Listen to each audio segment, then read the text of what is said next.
For top-flight local jobs, go with who you know. J.P. Mascaro & Sons are a leading waste removal company. To meet today's employment and service demands, Mascaro is upgrading its already highly competitive employee wage and benefit package for drivers, collection crew helpers, and other positions. Call 888-MASCARO, M-A-S-C-A-R-O, for details.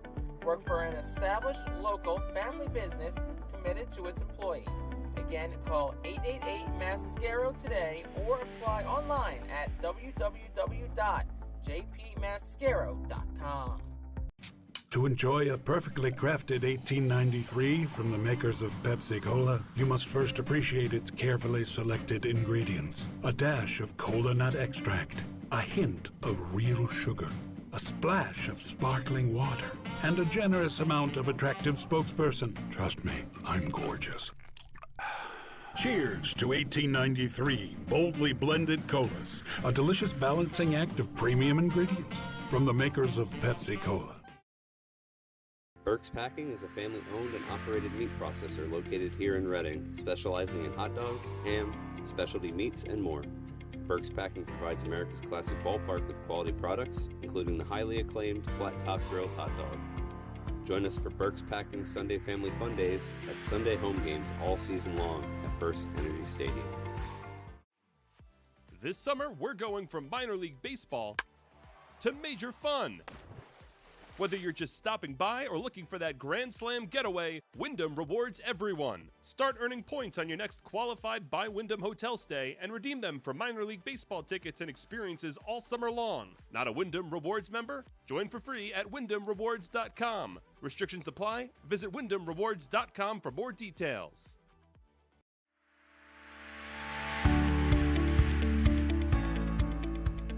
This is the Reading Fightin' Phils pregame show on the Our Phils Broadcast Network, featuring exclusive interviews, content, and much more. Now out to the ballpark with broadcasters Jake Starr and Bob McCool.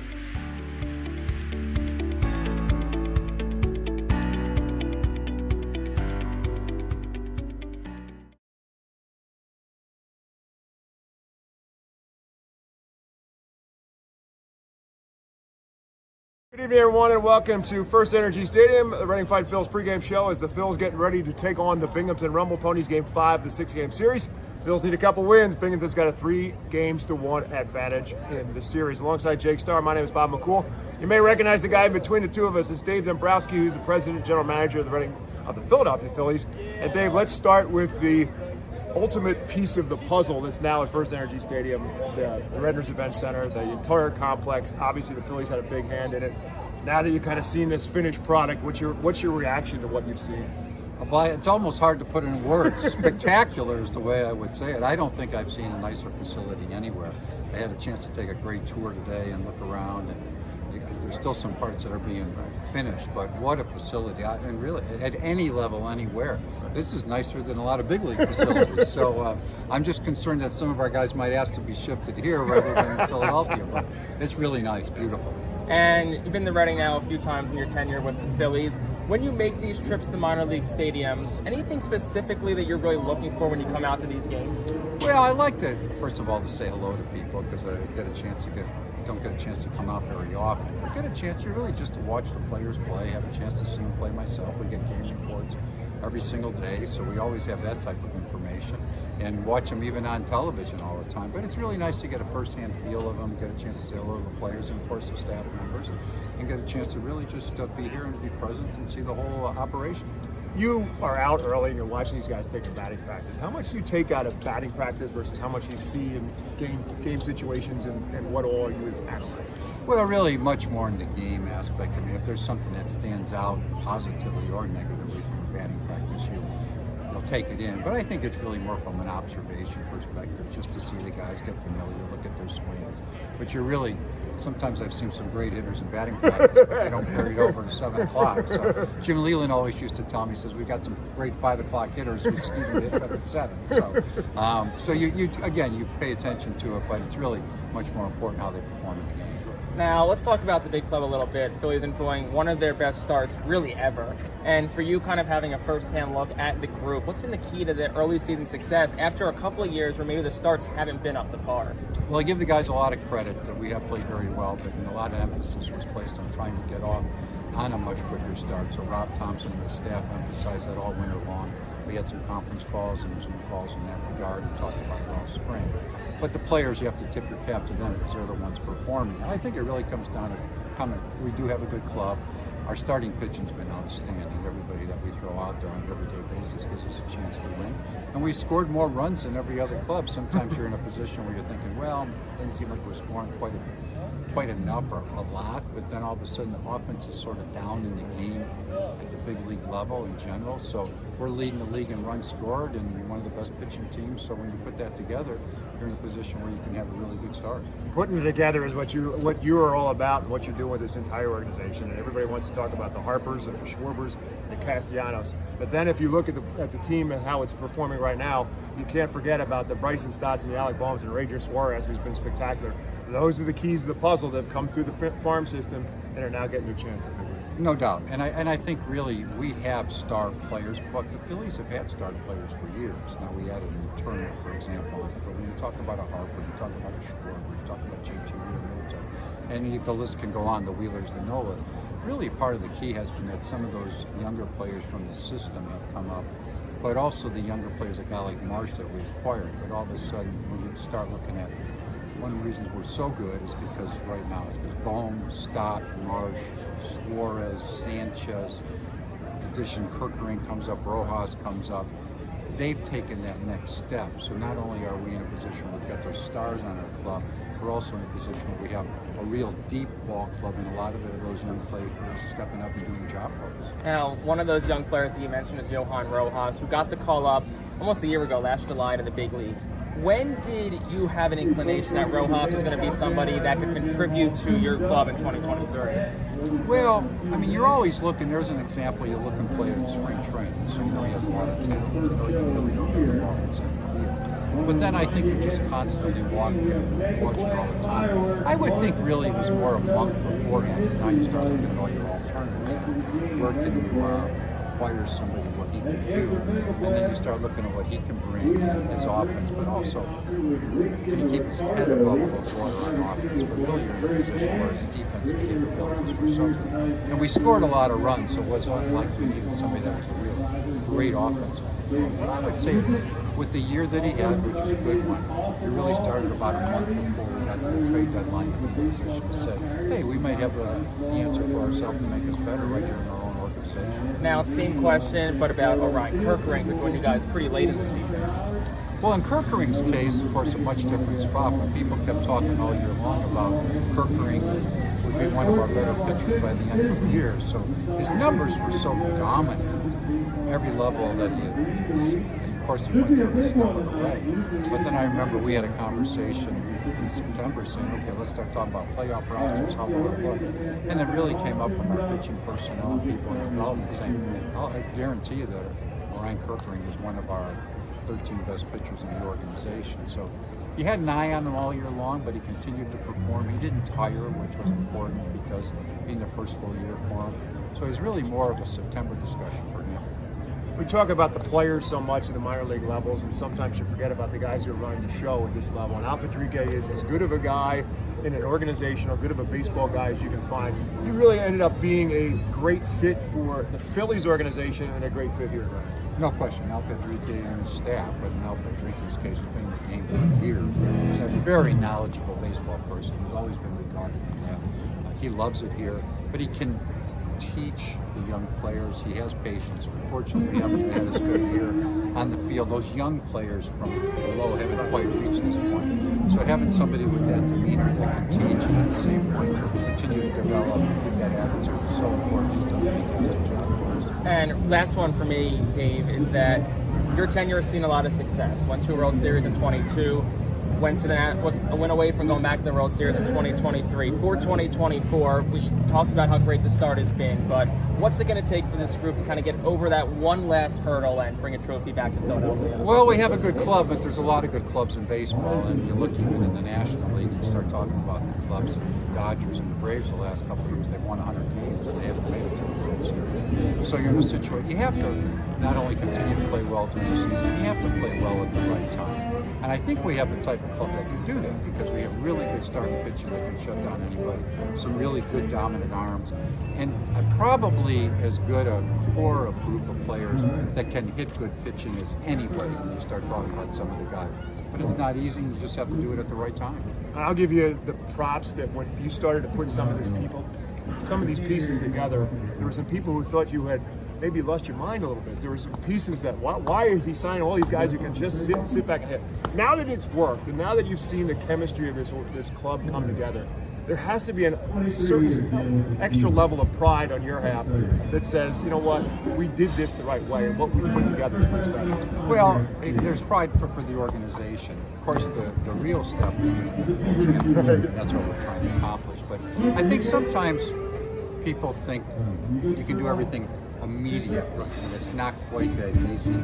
Sometimes you're dealing with injuries, sometimes you may be available at that particular time, but I think right now, at least we're in a position where we're well-balanced club. We've got good defense, we've got good pitching, good bullpen, we score runs, we've got some speed, so it took a while to put all of that together, and we're finally at that point where it's starting to gel for us at the big league level.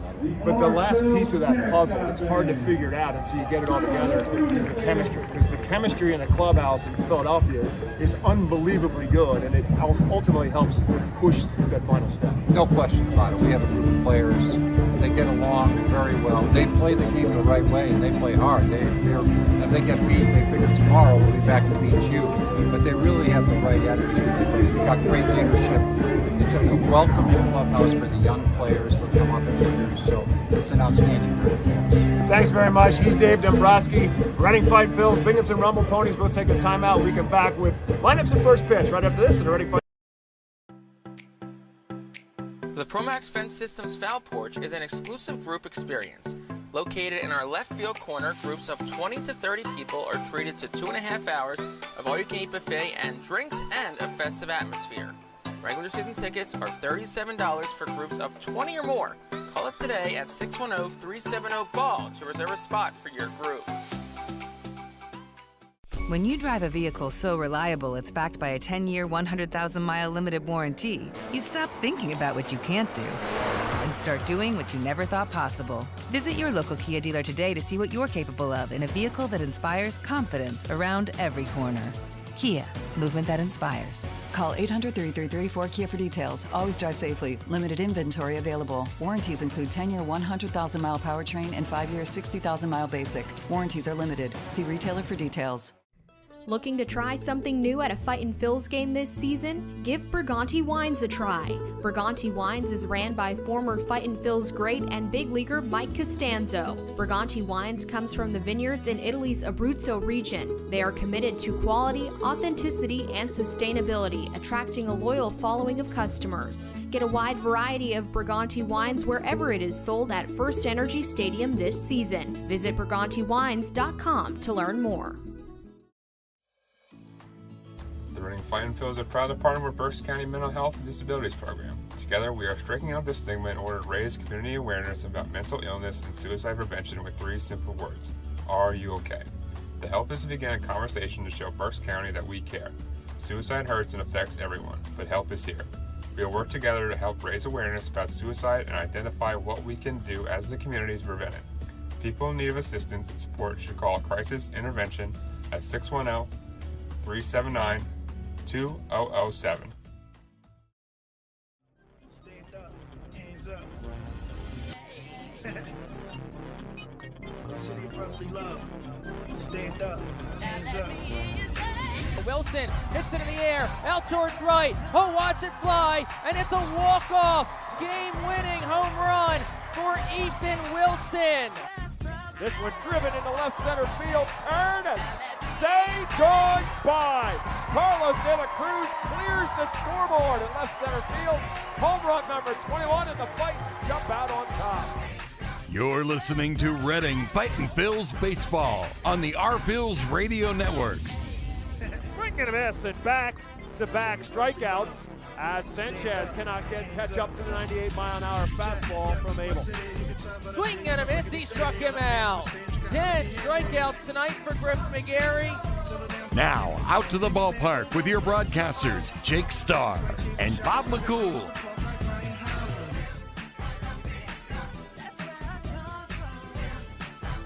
Good evening, everyone, and welcome to FirstEnergy Stadium. The Reading Fightin Phillies playing host to the Binghamton Rumble Ponies, Game 5 of this 6-game series. The Rumble Ponies have won the last 2, and as a result of that, they lead the series 3-1.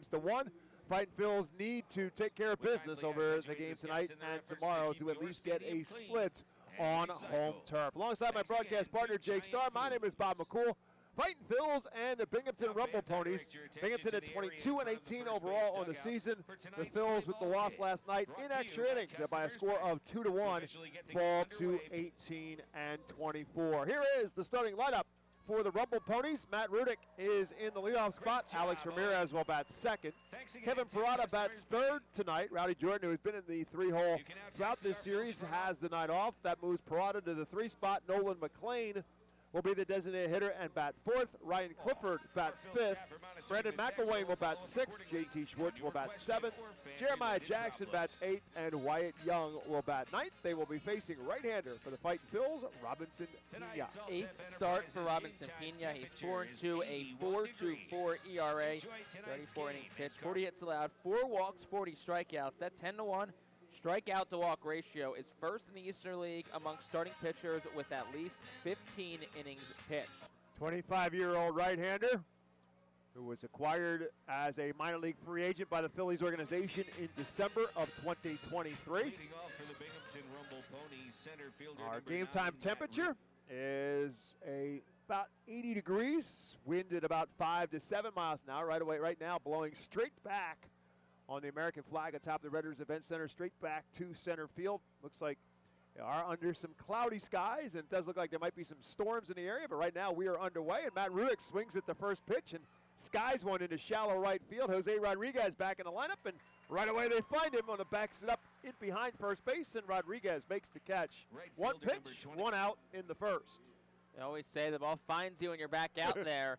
Pena, it's the second time he's seen Binghamton this year. He got a win back on April the 19th. 5 innings, 5 hits, 1 earned run, 1 walk, and 9 strikeouts. He has not walked more than 1 batter in any of his prior 7 starts. Control has been awesome from him. Alex Ramirez, the next one to face him, and he takes one for a called strike. Ramirez, 243 on the season, a couple home runs, and 18 RBIs. One of those home runs coming in this series. As Pena pitches from the stretch. And the 0-1 pitch to the plate is inside. Ramirez almost leaned into it. Just got the waist out of the way of it and the hands out of the way at the same time. It's 1 ball and 1 strike. Defense behind Robinson Pena. Ethan Wilson is at left. Marcus Lee Sang is in center. Baron Radcliffe is in right. Carson Taylor at first. As we said, Jose Rodriguez back in the lineup is at second. Robert Moore is at short. Kendall Simmons at third.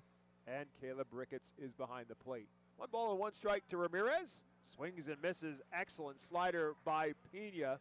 Had Ramirez fishing. It's 1-2. So that slider also has a really good splitter when on. And, of course, that fastball will sit anywhere from 91 to 95 usually. Back with his 1-2 pitch. Over for a called strike 3 and out number 2. Excellent spot from Robinson Pena. Went slider 84. And put it right on that outside third of the plate to Alex Ramirez. Well, you really could not have drawn up the start to this one any better than you have so far. Very similar to Lachlan Wells' start last night. Kevin Parada now will hit.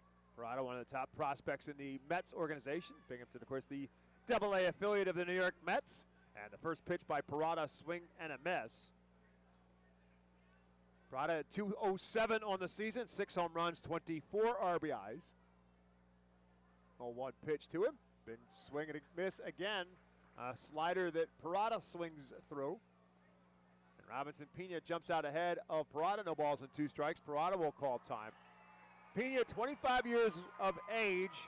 As I said, acquired by the Phillies as a minor league free agent in December 2023. Pitched in the Los Angeles Angels organization. For the time the Angels signed him in 2017 for the Dominican Republic. He misses another slider, this time away, and Parada lays off. Last year he pitched over 3 spots or 3 levels in the Angels organization. Swing and a foul tip. No, it went off the glove of Ricketts. Parada missed it. Ricketts has to chase it down, and Parada will leg it out to first base. It went off the glove of Ricketts, and Parada ends up getting to first base. It'll go down as a strikeout and likely a pass ball. If that is a pass ball, it'll be the second of the season for Caleb Ricketts. And it's a second strikeout also for Robinson Pena, but as he'll probably say should be out of the inning, but have to go after McLean here. McLean, the designated hitter. First pitch to him is away. He lays off on another slider. McLean making his Double-A debut in this series, called up right before the series began from High A Brooklyn. Designated hitter is 3 for 8 in the series. Swing and a miss. And oh, by the way, he also started game 2 of this series on the mound. He is a two-way player. 3 games he's played as a designated hitter.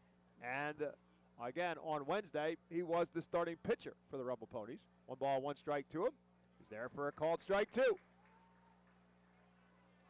Well, Pena is going to look to, would it count as striking out the side?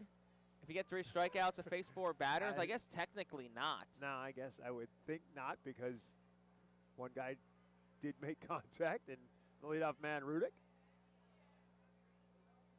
Well, regardless of whether it counts as that or not, it happened. Swing and a miss, strike 3. So Robinson Pena does indeed strike out the side. There was 1 base runner left. The Fightin' Phils will bat for the first time when we come back to FirstEnergy Stadium. Empowering communities one relationship at a time is our commitment at Tompkins. Our customers have thrived thanks to our focus on local lending and their commitment to the customers they serve. They do a great job, everything for us, from our banking, our insurance, to our wealth management. Tompkins has always been there for us. We see a long relationship with Tompkins. They're good people. Tompkins, banking, insurance, wealth. Member FDIC Equal Housing Lender. Investment and insurance products are not FDIC insured, not bank guaranteed, and may lose value.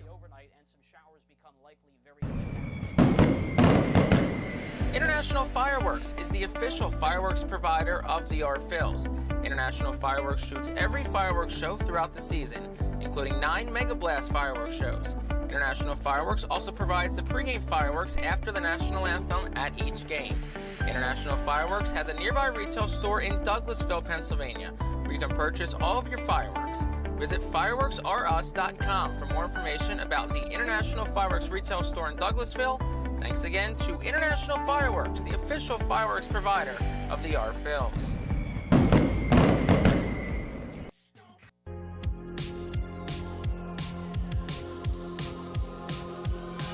Welcome back to FirstEnergy Stadium. Fans still filing in on a Saturday night at the ballpark. Fireworks to follow, Mega Blast fireworks to follow, and let's see if the Fight Phils can generate some fireworks with the bats tonight.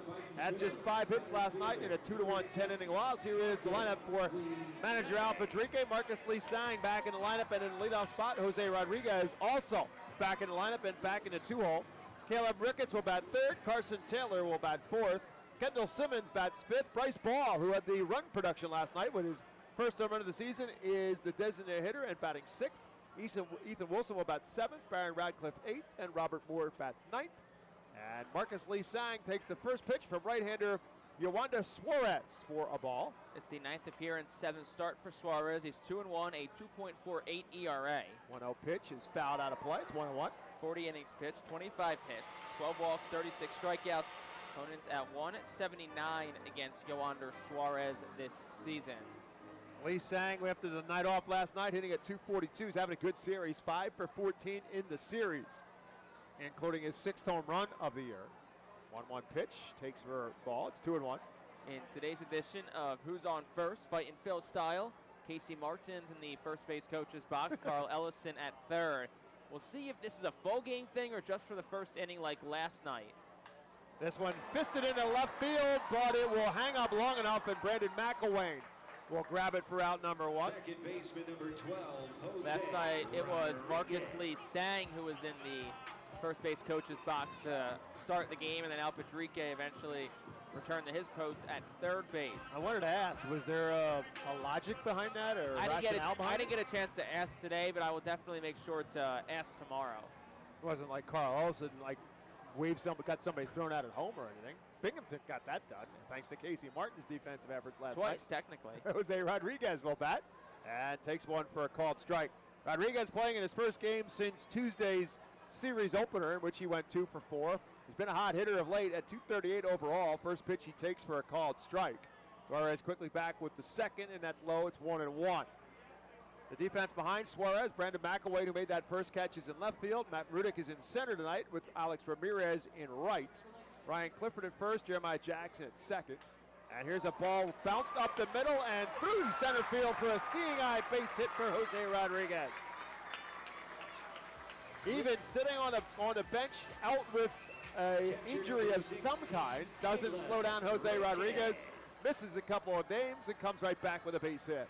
Ball was actually hit pretty hard. Didn't look like it to the naked eye, but it was 103 off the bat.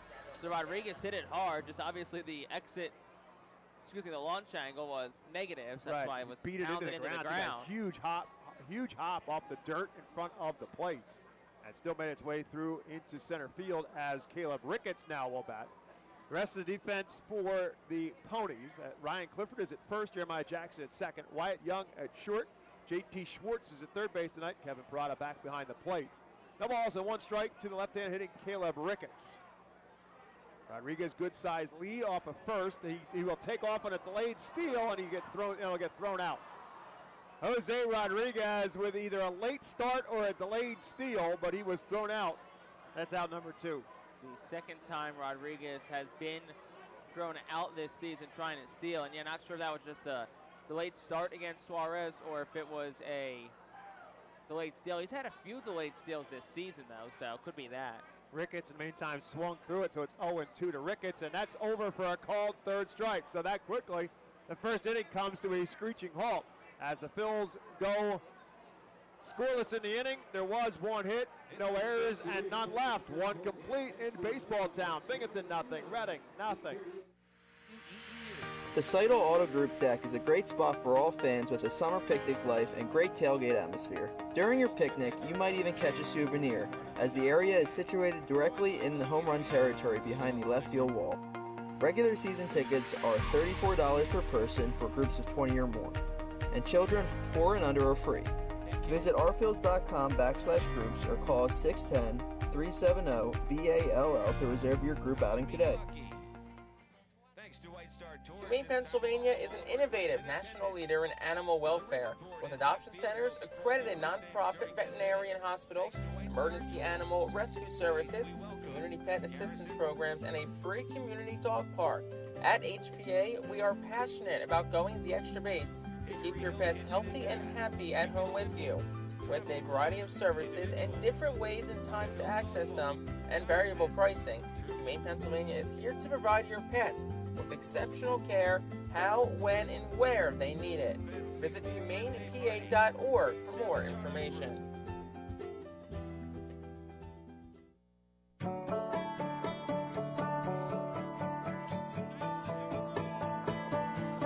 We head to the top half of the second inning. Our lineouts tonight were presented to you by Golden Oaks Landscaping, as Robinson Pena is back out on the mound for inning number 2.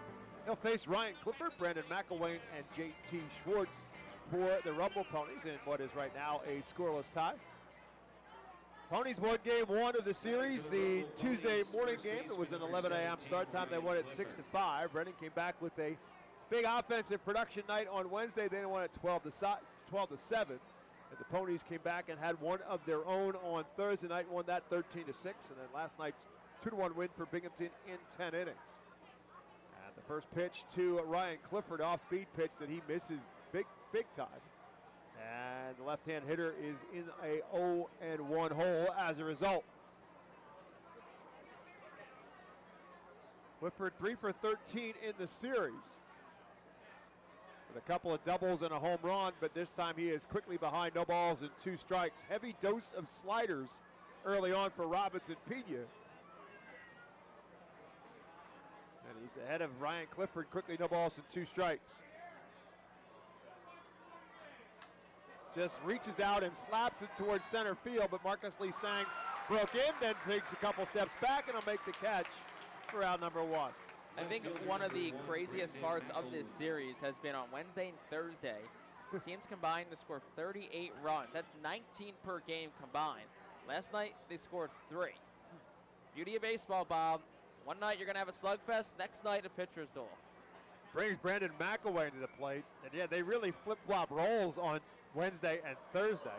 This one lifted into shallow left field. This time it'll be Ethan Wilson who will make the catch. One pitch, and Brandon McAway is retired. 2 quick outs here in the second. But in Tuesday's game, Reading had the big 7th inning. It was an 8-run inning. And then on Thursday night, it was Binghamton who had the 8-run inning, and theirs was in the 8th. I knew it was a long inning when I got a bulletin on my phone that there was a new planet discovered by scientists that they thought there was alien form. You know you had a long inning when they discovered a planet during the time your inning was over with. I didn't hear anything about this. Well, you don't get the same bulletins on your phone as I do. JT Schwartz now will bat. Schwartz, the left-hand hitter, takes a called strike from Pena. And the second pitch is inside. It's 1 ball and 1 strike. Where is this planet? Is it in our I'll have to solar system? Hey, now you think I wrote it down? I gotta don't know. find it. I'll find it. You think I'm crazy? Think I'm watching like some kind of sci-fi channel? I'm not. Watching E.T.? 1 ball and 1 strike. Pitch outside. It's 2-1.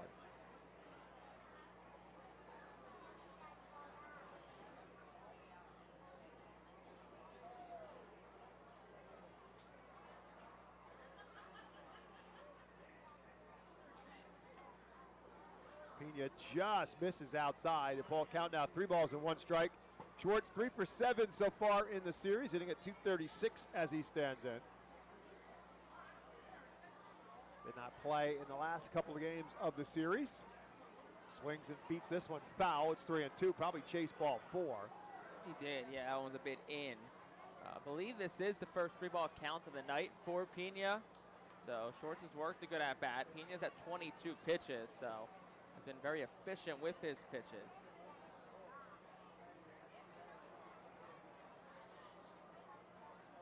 Here's his 3-2 pitch. Lined into right field, falling fast, and will find green grass as JT Schwartz will come up with the Rumble Ponies' first base hit. Baron Radcliffe gets it back into the infield with 2 down here in the second. That's one for Pena. Nothing really much you can do. Left the bat at 68 miles per hour. Weighing on the hands to him was a good pitch, but Schwartz got enough of it and found some green grass. So that will bring up Jeremiah Jackson. Jackson just 1 for 12 in the series, but it was a home run. He swings and misses, and yet another slider from Robinson Pena. No balls and 1 strike to Jackson, the 8-hole hitter.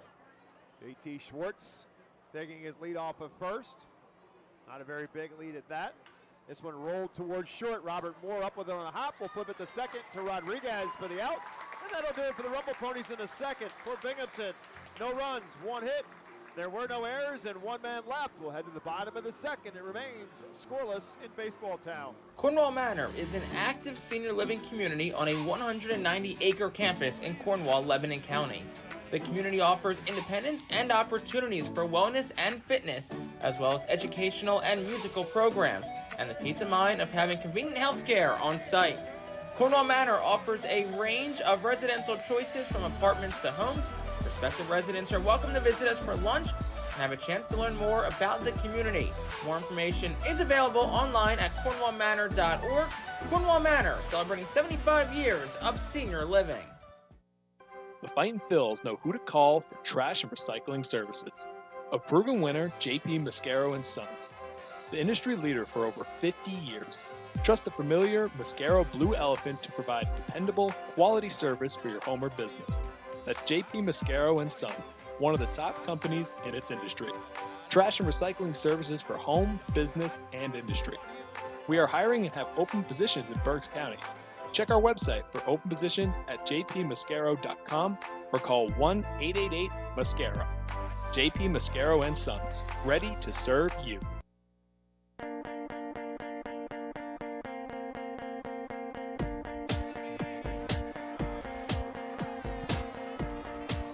Bottom half of the second inning brought to you by Cornwall Manor, an active senior living not-for-profit community in scenic Cornwall, Pennsylvania, outside of Lebanon, alongside Jake Starr. My name is Bob McCool.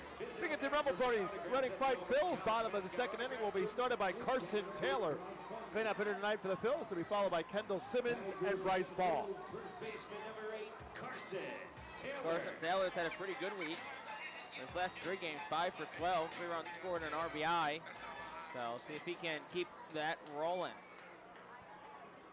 Taylor 5 for 16 in the series, .312 batting average, and the left-hand hitter swings and misses at the swings and fouls the first pitch off. That foul ball is brought to you by American Barber and Beauty Academy.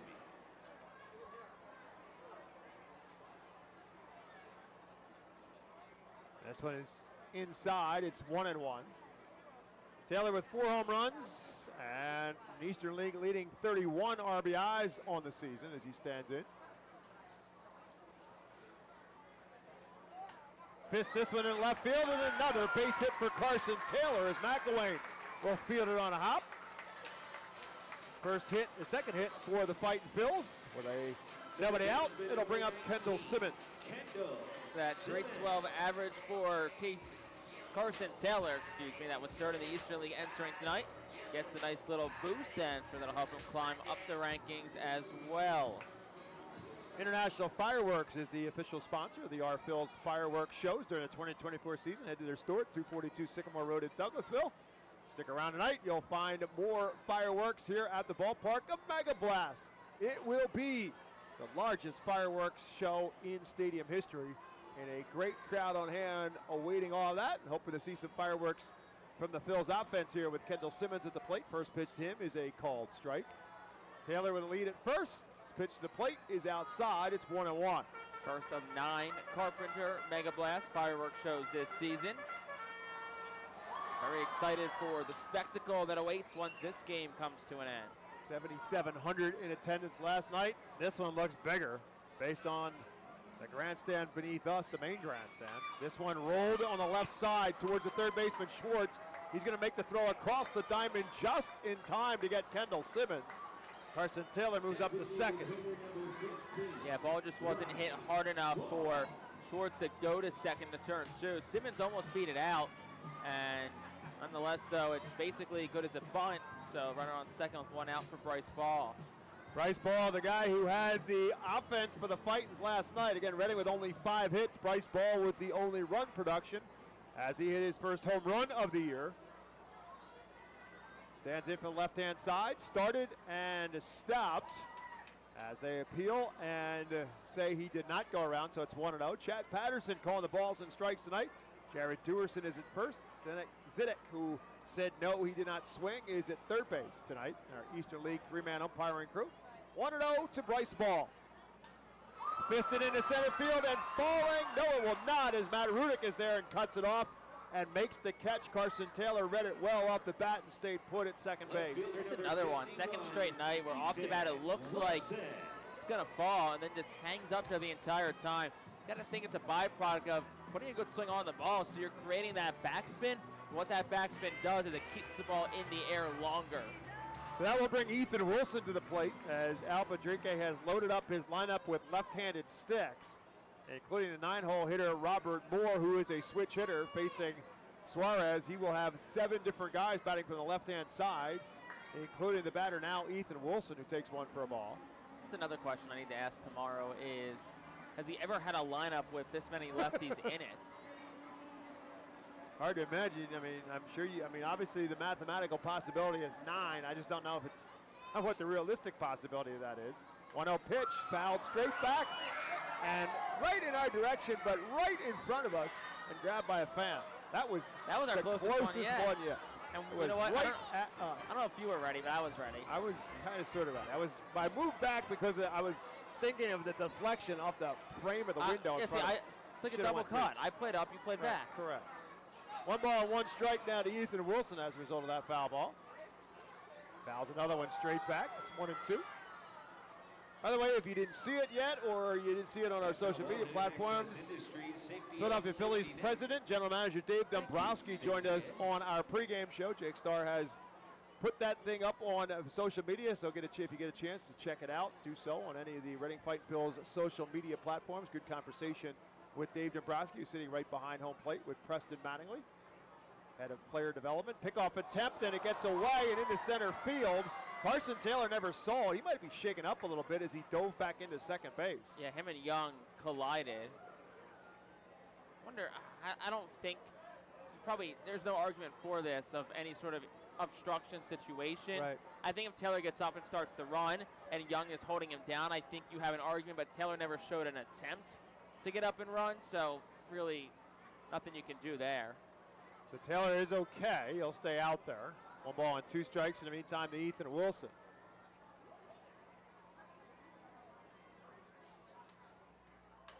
Tapped towards second. Jeremiah Jackson up with it. Second baseman will flip it to first in time. And that will do it for the Phils in the second. For Reading, no runs, 1 hit, no errors, and another left on base. We'll head to the third when we come back to FirstEnergy Stadium. Binghamton and Reading are scoreless. Cornwall Manor is an active senior living community on a 190-acre campus in Cornwall, Lebanon County.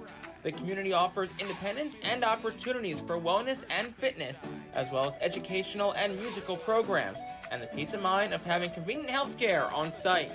Cornwall Manor offers a range of residential choices from apartments to homes.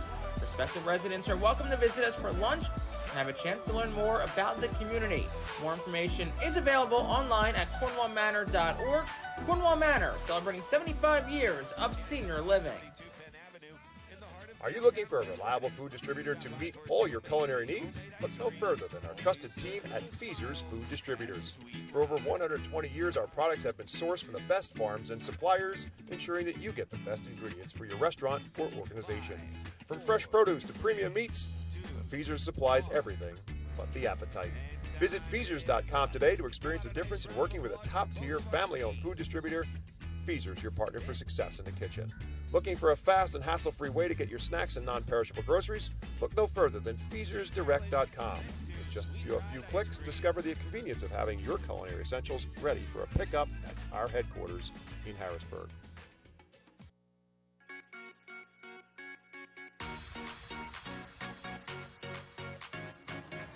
We head to the top half of the third inning.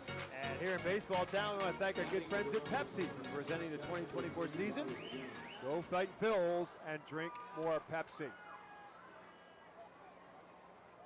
Wyatt Young, the 9-hole hitter, will lead it off for the Rumble Ponies here in this third inning, and he has been a factor in this series in the Rumble Ponies' favor. 5 for 12 in the series, including a couple home runs. He matched Bryce Ball's home run that ultimately ended up sending the game into extra innings. Wyatt Young's home run coming in the 6th inning. And then Wyatt Young had the RBI single in the top half of the 10th that brought home the ghost runner. Made it a 2-1 game. Fightins end up leaving the bases loaded in their bottom half of the 10th inning, and Binghamton takes the win. Young swings at the first, gets ahead in the count, 2 balls and no strikes, and all of a sudden the wind gusts start picking up here, and it looks like some rain is falling here at FirstEnergy Stadium. As this one's inside, it's 2-1. As I said, some storms were blowing around the area. Right now, it looks like it's whipping through here at FirstEnergy. The flag now changes, directly blown out to right field. And some fans starting to scramble for some cover here at the ballpark. Pitch is way inside, and it's ball 4 to Wyatt Young. So Pena walks his first batter, and a leadoff base runner here in the third for the Rumble Ponies, and it'll flip the lineup around for Matt Rudick.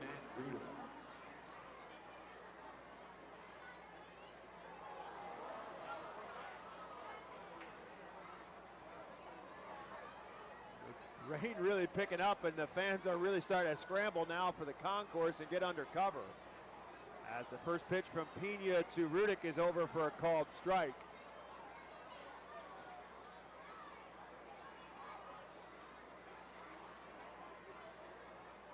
Wyatt Young takes his lead off of first. Pitch to the plate, slow roller left side. Simmons bobbles it, and he won't have a play anywhere. We'll see how they rule this. Rudick's got good speed, and Simmons knew he had to hurry on a little chopper just to the left of the mound, and Simmons tried to make the catch and a quick throw, but comes up empty. And so Rudick's safe at first. Wyatt Young moves up to second. And we'll bring up Alex Ramirez.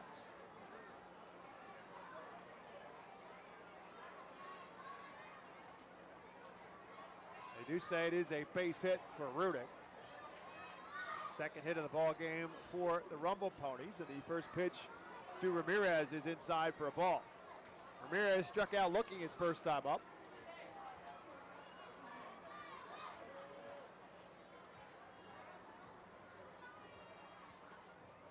The 1-0 pitch is low, it's 2-0. So suddenly Robinson Pena a little bit less accurate with his pitches here in this third inning. He walked the leadoff man Wyatt Young, and he's now 2-0 on the third batter of the inning in Alex Ramirez. That one's over for a called strike. It's 2-1. Good speed on the base pass for the Ponies right now. And at the plate, for that matter, is in Ramirez.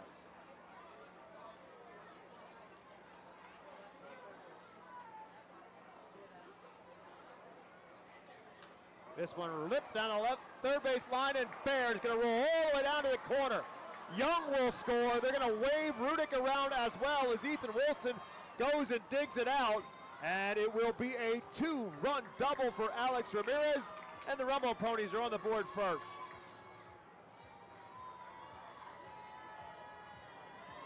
Good piece of hitting by Ramirez. Took a 82-mile-per-hour pitch that was hit in down to the zone and routed up pretty well. So Ramirez safe at second with his 8th double of the season. RBI number 19 and 20 for him, and that will put Kevin Parada at the plate now for the Ponies, who again draw first blood in this series.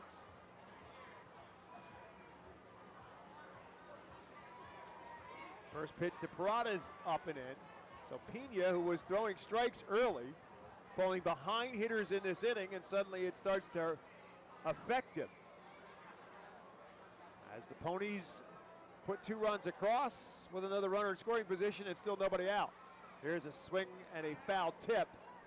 It's 1 ball and 1 strike to Parada. Binghamton scored in the top half of the first inning, the first 3 games of the series. Last night when Bryce Ball hit his home run in the 4th inning, it was the first time Reading scored first in any of the 4 games. And now here in game 5, Binghamton scores first here in the top of the 3rd. Pena again misses to Parada. It's 2-1.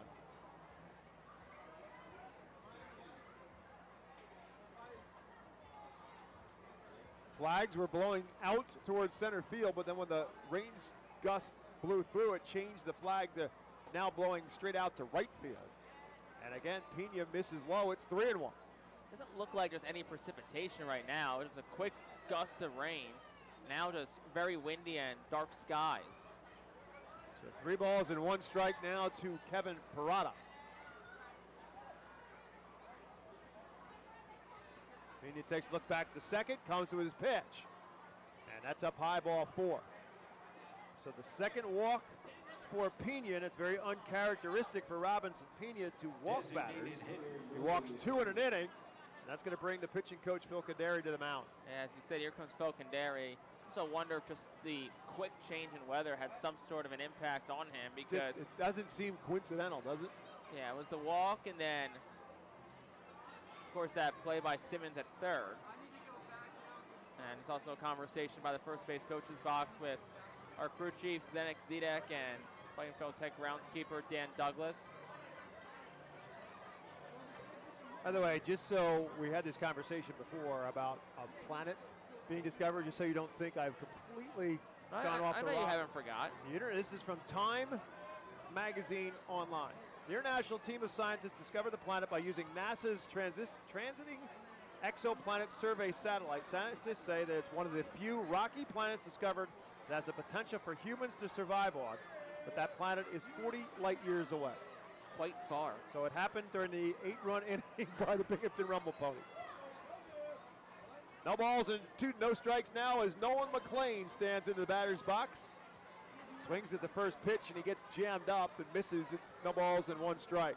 I mean, in the grand scheme of things, though, 40 light years is not really that far in terms of space distance. But if there's life form there, now it's a game changer. Pitch outside this time to Pena. Actually, they called it on the outside corner. Nolan McLean didn't think so. It's no balls and 2 strikes. So nobody out yet in the inning. 2 runs already across for the Rumble Ponies. Runners at first and second, and an 0-2 count now to Nolan McLean. Spins him off the plate. It's 1-2. McLean, the former Oklahoma State Sooner, not only is he a two-way player now in the Mets farm system, but he was a two-way athlete initially at Oklahoma State, was there to play football as well. Was a quarterback, was actually a freshman quarterback, redshirt freshman quarterback before he decided to focus solely on baseball, and now he swings and misses at this pitch. And a big strikeout there for Robin Pena as he finally gets the first out here in the third. First baseman Ryan Clifford. Strikeout number 4 for Pena. And that'll bring up Ryan Clifford. Clifford hit it on a line to center fielder Marcus Lee Sang his first time up.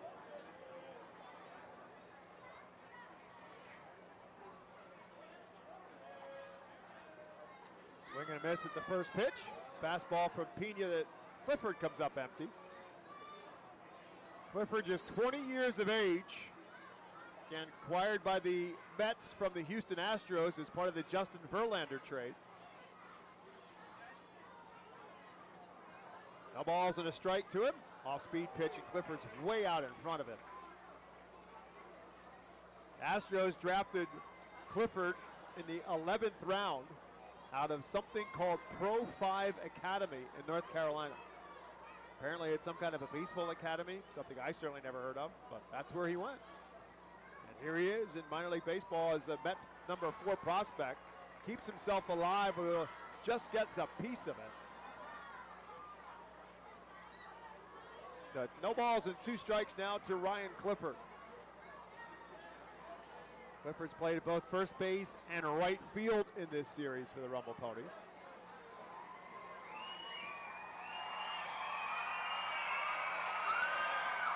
Swing and a miss. Couldn't catch up to the high fastball, and back-to-back strikeouts now for Pena. 2 down in the third. When he needed to kind of buckle down most and get a couple of outs, that's what Pena's done. Back-to-back strikeouts, up to 5 tonight.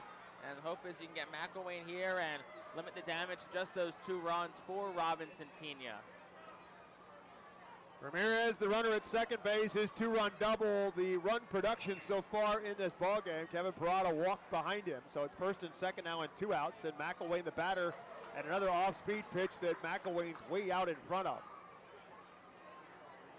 McElwain, the local product, will turn 26 years of age next week. Played his high school sports and an outstanding all-around athlete at Council Rock North High School. This one rolled towards shortstop. Robert Moore up, flips it to second for the third and final out. And Pena ends up limiting the damage for the Rumble Ponies. They get 2 runs. They do it on 2 hits. There were no errors and 2 left. To the bottom of the third, when we get back to Baseball Town, it's 2-0, Ponies on top. Nursing home neglect is a serious problem. If you or a loved one has suffered from bed sores obtained in a nursing home or a fall down in a nursing home resulting in a fracture, our friends at Swartz Culleton can help. Call the attorneys at Swartz Culleton for a free consultation. Their phone number is 1-800-JUSTICE. That's 1-800-587-8423. Once again, call 1-800-JUSTICE today. Swartz Culleton is a proud sponsor of the Reading Fightin' Phils. The Reading Fightin' Phils are proud to partner with Berks County Mental Health and Disabilities Program. Together, we are striking out the stigma in order to raise community awareness about mental illness and suicide prevention with 3 simple words. Are you okay? The help is to begin a conversation to show Berks County that we care. Suicide hurts and affects everyone, but help is here. We will work together to help raise awareness about suicide and identify what we can do as a community to prevent it.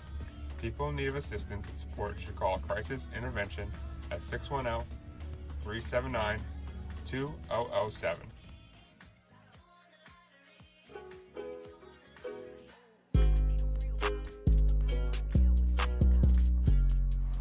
Bottom half of the third inning brought to you by Swartz Culleton PC. You can expect reliable and experienced attorneys who are committed to getting you justice.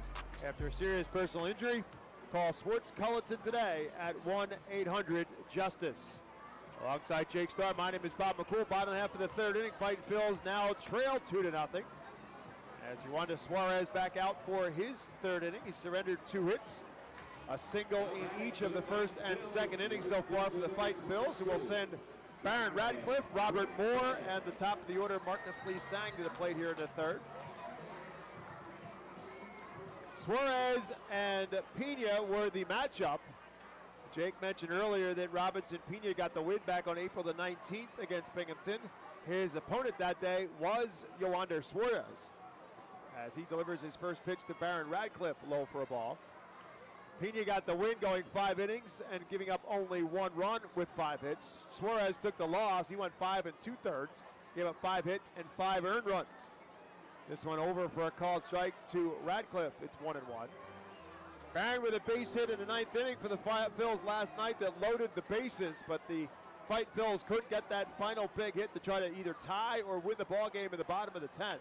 He rips this one foul and off the facing of the Savage 61 dugout suite. I believe it went off the screen, although Barron's looking in there to make sure everybody's okay. Maybe somehow or another it went through the screen. That was a bullet into that dugout suite. It's 1-2 now to Baron Radcliffe. Swing and a miss, strike 3. Pulled the string on the changeup, and Radcliffe way out in front. Shortstop number 58. Second strikeout for Ywander Suarez. They'll bring up Robert Moore. Moore just 2 for 8 so far in the series. Last night in the leadoff spot with Marcus Lee Sang having the off night. Now it's Moore in the 9 spot, and Lee Sang in the on-deck circle is the leadoff man. These two have kind of flip-flop roles over the course of this season between leadoff and the 9 spot. When Lee Sang was scuffling a little bit, Robert Moore was swinging a good bat, and so he was 1, and Lee Sang was 9, and now they've kind of reversed their fortunes and reversed their spots in the order as well. A 1 pitch to Moore is there for a strike 2. Moore is a switch hitter, hitting at .230 on the season. 7 extra base hits, all of them doubles. 0-2 pitch. Lifted into left field. Back goes McElwain. Back to the track. Looks up. And it's out of here. Robert Moore with his first home run of the season. And the Fightin' Phils cut the deficit in half. Robert Moore flex those muscles over the left center field wall. 338 feet. 96 miles per hour off the bat. And him and Bryce Ball, who are very close. You know, Ball was kind of pushing him a bit today. And Robert Moore pushing him in terms of, hey man, know you can get one out. And Moore does so, and I'm sure him and Bryce Ball are both very happy right now. He's like, Bryce, you did it last night, I'll do it tonight. Marcus Lee Sang now will bat. 2-1 now our score. As Lee Sang, who flew out to left field his first time up, hit it well, but ball just hung up for McElwain. First pitch to Lee Sang is a strike. Off-speed pitch, and he's way out in front. And the other piece of the puzzle there for Moore, batting left-handed as a switch hitter, carried it out to left field. The wind blowing out towards right field. 0-2 pitch to Lee Sang. He fouls this one back towards the Phils dugout.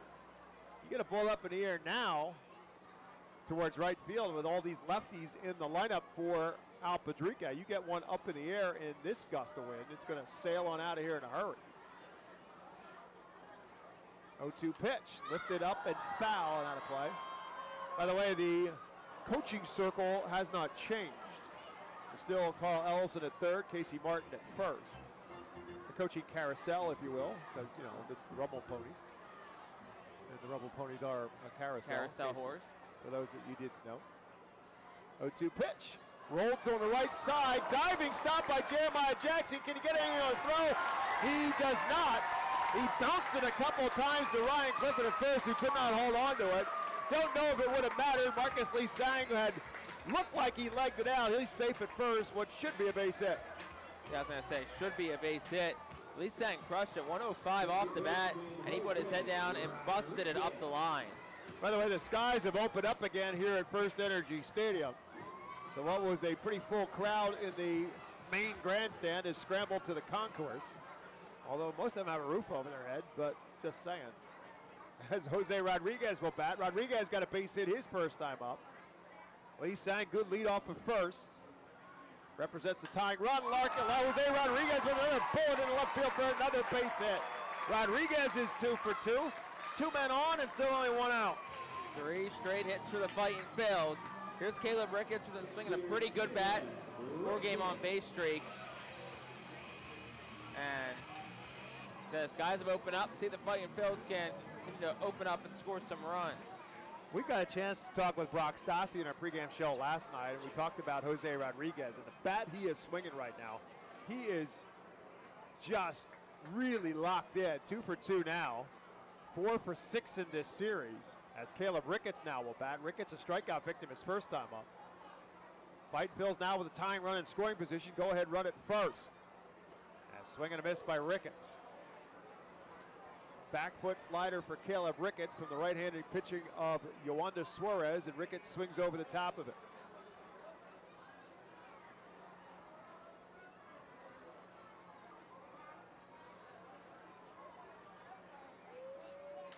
This one lifted up to center field. It's shallow. Rudick will come in. He'll make the catch. It's too shallow for anybody to advance anywhere. 2 down now in the 3rd inning. Well, here's Carson Taylor, who has the team lead in RBI with 31. Also hitting .514 with runners in scoring position. That number came down a bit. .514 is still rather impressive. So let's see if he can add a couple of those marks here.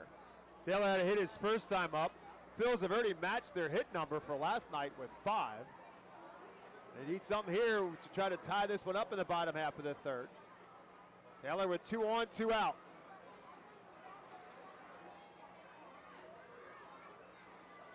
Good lead off a second for Lee Sang. Pitch to the plate. He's there for a called strike with a curveball.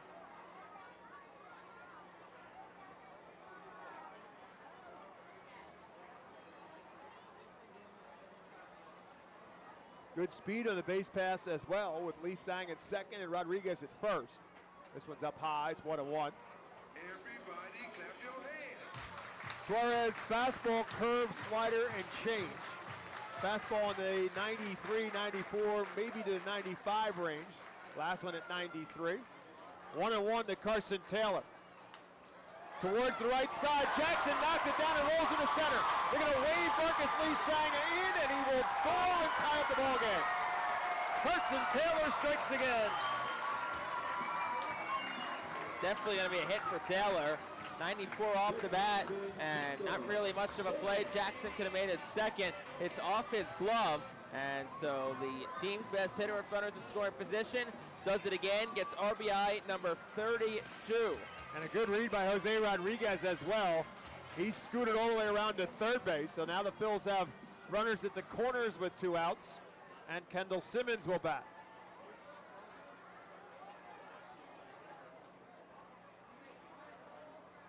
Simmons calls time. Looked like maybe some dirt blew into the eyes of Kendall Simmons, so he calls timeout.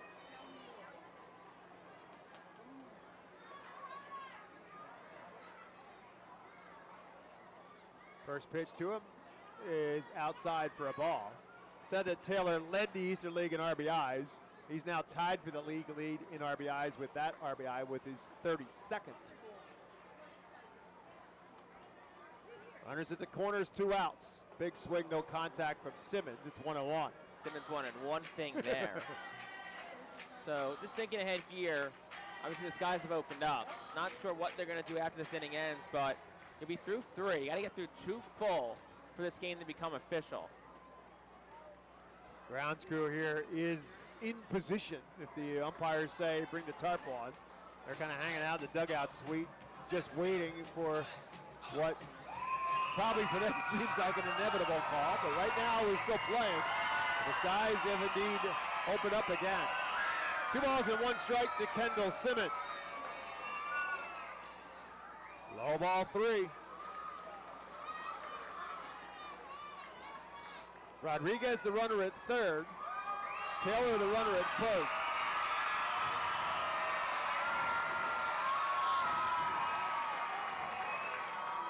Suarez from the stretch with his 3-1 pitch. Swing and a miss. Again, Simmons a healthy cut, but over the top of the slider, now the count is full. So Taylor will get a break off for first with a full count and 2 outs.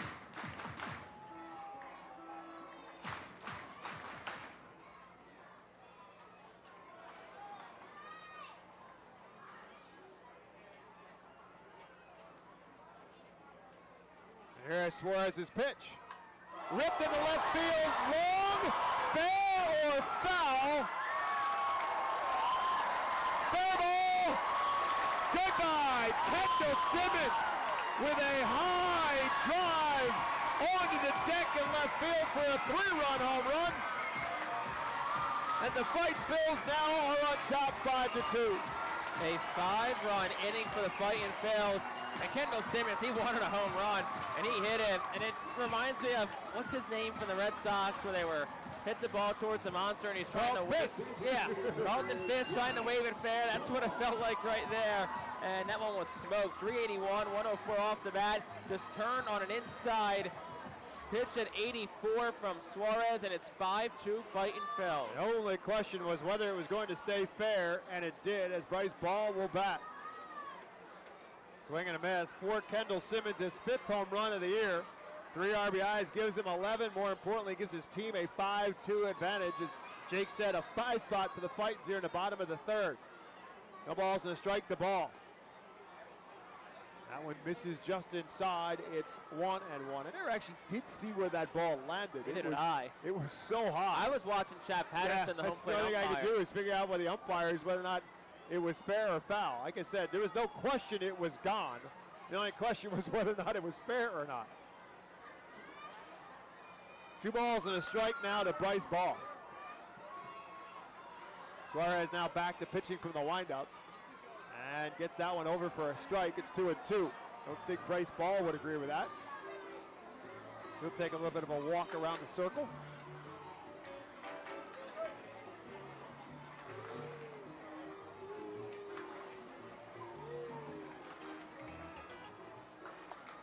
Two balls and 2 strikes now to the left-hand hitter.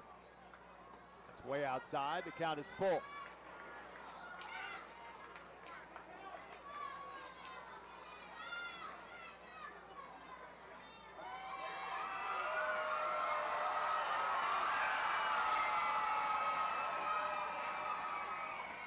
And ball 4. So Bryce Ball patiently waits out a walk. And the Phils have batted around here in the 3rd. And that's going to bring a visit to the mound from pitching coach A.J. Sager will come out and talk with Yoander Suarez. As I mentioned before, as Jake said, the winning pitcher the last time these two teams met in April at Binghamton. Pena got the win, Suarez took the loss, went 5 2/3 innings and gave up 5 hits and 5 runs. He's given up 7 hits and 5 runs right now through 3, as the Phils have broken through here in this 3rd inning. Junior Santos is the righty up and throwing in the Binghamton bullpen.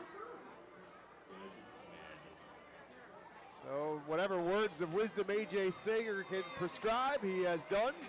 He'll head back to the dugout, and Ethan Wilson will head to the plate as the 9th man to bat for the Phils in this inning.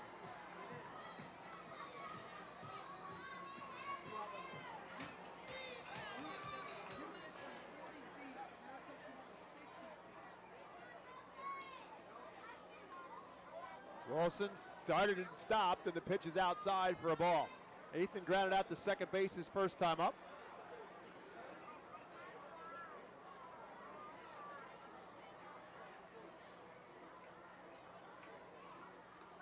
That's there for a called strike 1. Aaron Radcliffe, who started this inning in the on-deck circle for Raddick. With Bryce Ball at first and 2 down, 5 runs in.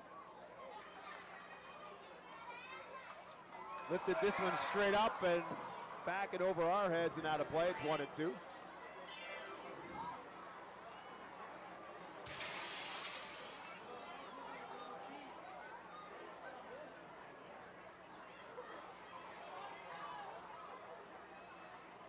One-two pitch, way inside. Good stop by Parada. Keep Bryce Ball from being able to move up. The count is 2-2. Parada known for his bat. not highly regarded for his defensive prowess, although he has done okay from a defensive standpoint in this one, including throwing out a base runner in tonight's game. 2-2 pitch, lifted straight up, a mile high into center field. Matt Rudick will make the catch, and that will bring this third inning to a conclusion. But the Fightin' Phils put 5 runs across. They do it on 5 hits. There were no errors and 1 man left. 3 complete in Baseball Town. Reading Fightin' Phils 5, Binghamton Rumble Ponies 2. Nursing home neglect is a serious problem. If you or a loved one has suffered from bed sores obtained in a nursing home or a fall down in a nursing home resulting in a fracture, our friends at Swartz Pelleton can help. Call the attorneys at Swartz Pelleton for a free consultation. Their phone number is 1-800-JUSTICE. That's 1-800-587-8423. Once again, call 1-800-JUSTICE today. Swartz Pelleton is a proud sponsor of the Reading Fightin' Phils. Did you know that the blood that you donate at Miller Keystone Blood Center stays right here in your community? That's right, it goes to your area hospitals. So you might just be helping a family member, a friend, or a neighbor. Call Miller Keystone Blood Center, the only community blood center servicing your local hospitals. 1-800-BA-DONOR or go to giveapint.org. We're located at 1047 Old Burnville Road, just behind classic Harley-Davidson. For sponsoring tonight's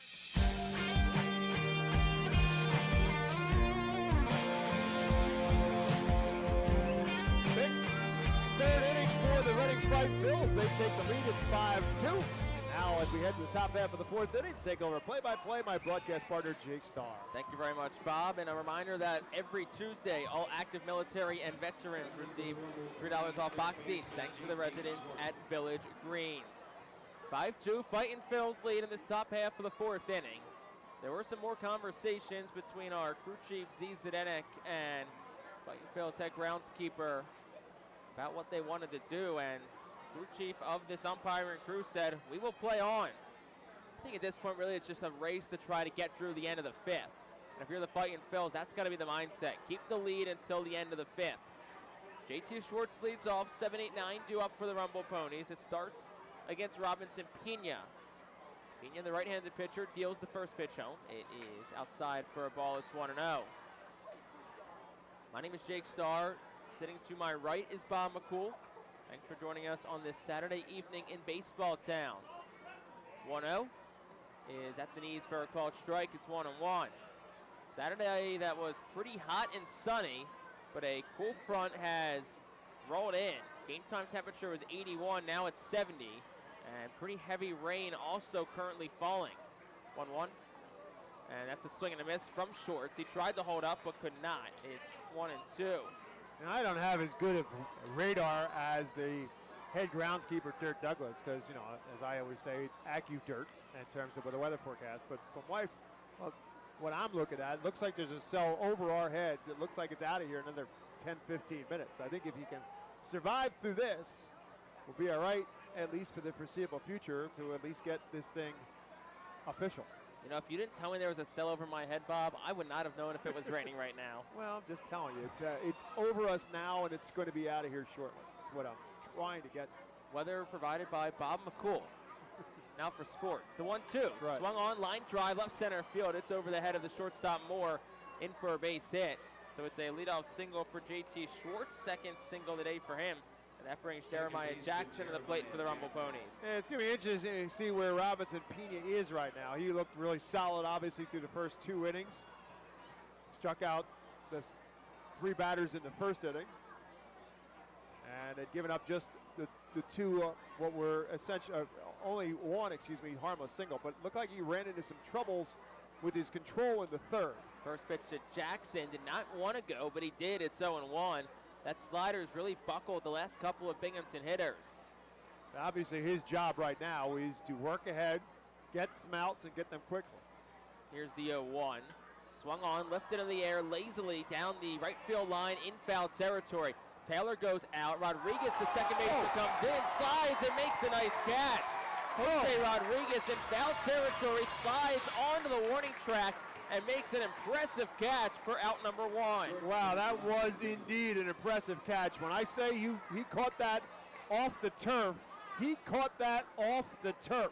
His glove was about a foot from the ground when he got it. He ran a long way to get there because Carson Taylor's holding the runner on. It was directly behind him, and it's just an easier play for the second baseman than the first baseman. First pitch to Wyatt Young is a ball. It's 1-0. It's just a much longer run for the second baseman than the first baseman. He went a long way to get there. 1 ball, no strikes to Wyatt Young. 1 out, top 4. Pena set, fires home. And that's a slider in for a strike. It's 1-1. And the book on Jose Rodriguez is he's a middle infielder. Second baseman, shortstop, played them both in his time with the White Sox organization. But from my perspective, he's looked way more comfortable at second base than short. 1-1.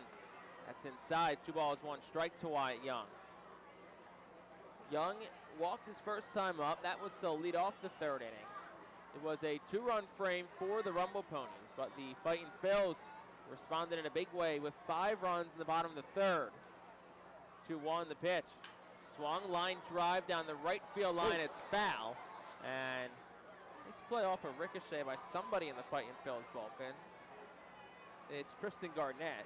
Yeah, but he almost got hit first. I don't think he realized where that ball was coming.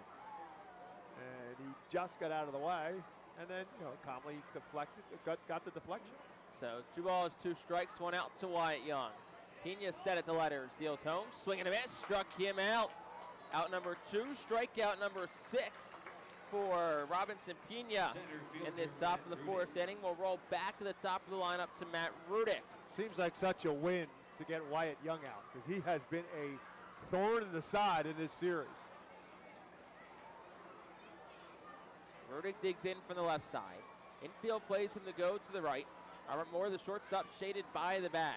Simmons in at 3rd. First pitch, swing and a check swing. They'll say he went. He's 0-1. That's the 3rd batter this inning who has had a very awkward, uncomfortable-looking swing against the breaking pitch from Pena. So no balls, 1 strike. 0-1. Swung on, chopped foul, past Mariano Duncan in the first base coach's box, and now Tristan Garnett going on an absolute full sprint from the bullpen to the Savage dugout suite to pick it up and then tosses it into the crowd. Actually hit off a blue general admission seat and went down to about the 3rd row. 0-2. Swung on, line drive towards the middle. It's a base hit in the center.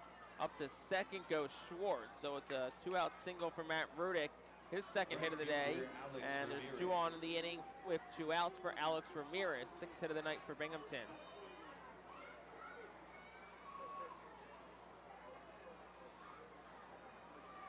So 2 outs in the top of the 4th. Fightin' Phils lead 5-2 over Binghamton. Ramirez digs in. He's 1 for 2 today. Had a 2-run double back in the 3rd. Responsible for the 2 Rumble Ponies runs tonight. Pitch to him is a slider that misses just up for a ball. It's 1-0.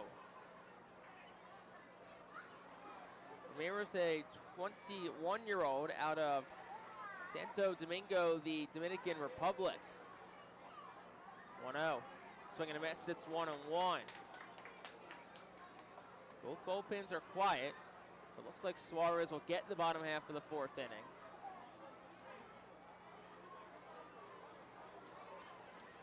It's a 1 ball, 1 strike count from Pena to Alex Ramirez. Next pitch is swung on and fouled straight back. It's 1-2. And Robinson Pena again 1 strike away from getting out of this top half of the 4th.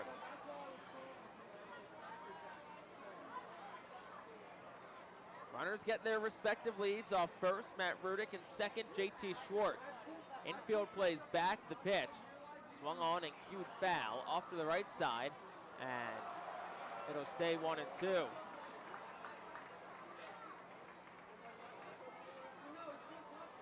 grounds crew's ready. Yeah, it's really coming down right now. I'd be surprised if we start the bottom of the 4th clean.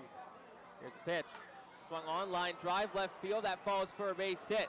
Station to station, everybody goes. Ethan Wilson gets the throw in quickly to the cutoff man Simmons at 3rd, so that'll load the bases now and bring Kevin Parada to the plate. Good job by Ethan Wilson, charged it nicely, and JT Schwartz, who does not have very good speed, They opt Reed Brignac putting up the late stop sign to make sure he doesn't get thrown out at the plate, because Wilson had charged it nicely and was in a great position that if Schwartz had gone, try to throw him out at the plate. But you still have a very dangerous hitter now in Parada. Third hit of the inning, 6th of the night. First pitch to Parada, swings in on the hands, fly ball. Left side of the infield, Robert Moore dropped it. He dropped it, but they're going to call interference on the runner. That was Ramirez, who was rounding second to third. So it is interference. It's the third out, and that will end the inning, and there will be no damage done. Reed Brignac will plead his case to Zdenek Zedek, and that will end the inning in the top of the fourth. No runs, 3 hits, no errors, 3 left on base. So go to the home half of the fourth. It is 5-2 Reading. Are you ready to embark on the adventure of retirement? Welcome to the Highlands at Wyomissing, where over 35 years of experience have perfected the art of senior living. Nestled on over 113 acres of serene landscape, our community offers a haven for active seniors seeking tranquility and excitement alike. Discover a lifestyle enriched with stunning amenities and engaging activities, all within the premier nonprofit life care community in Berks County. Bid farewell to home maintenance and embrace more quality time with loved ones as you enjoy a calendar brimming with thrilling events and trips. Experience the security, independence, and boundless opportunities that await you at the Highlands at Wyomissing. Call us today and unlock the possibilities of your retirement. Visit the Brentwoods Industries Fightin' Phil's team store to stay reffed all season long. Head to our store at FirstEnergy Stadium or online at artphils.com/shop. We have a wide variety of Fightin' Phil's hats, jerseys, kids apparel, and much more. Looking for something new? Check out our brand new Pinstripe and Los Luchadores jerseys. Root for your Fightins in style and stop by the Brentwood Industries Fightin' team store or artphils.com/shop.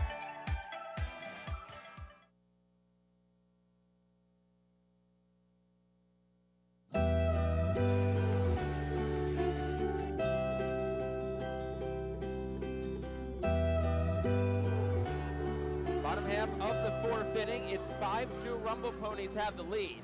And throughout this fourth inning, we'll take a look around the Phillies organization thanks to EPA WA Weather Consulting, your source of public and private forecasts in Pennsylvania, New Jersey, Delaware, and northern and eastern Maryland. Well, Bob, you ask EPA WA what the weather is. They're going to say it's raining, and it's raining quite hard. Yes. Ground crew is out.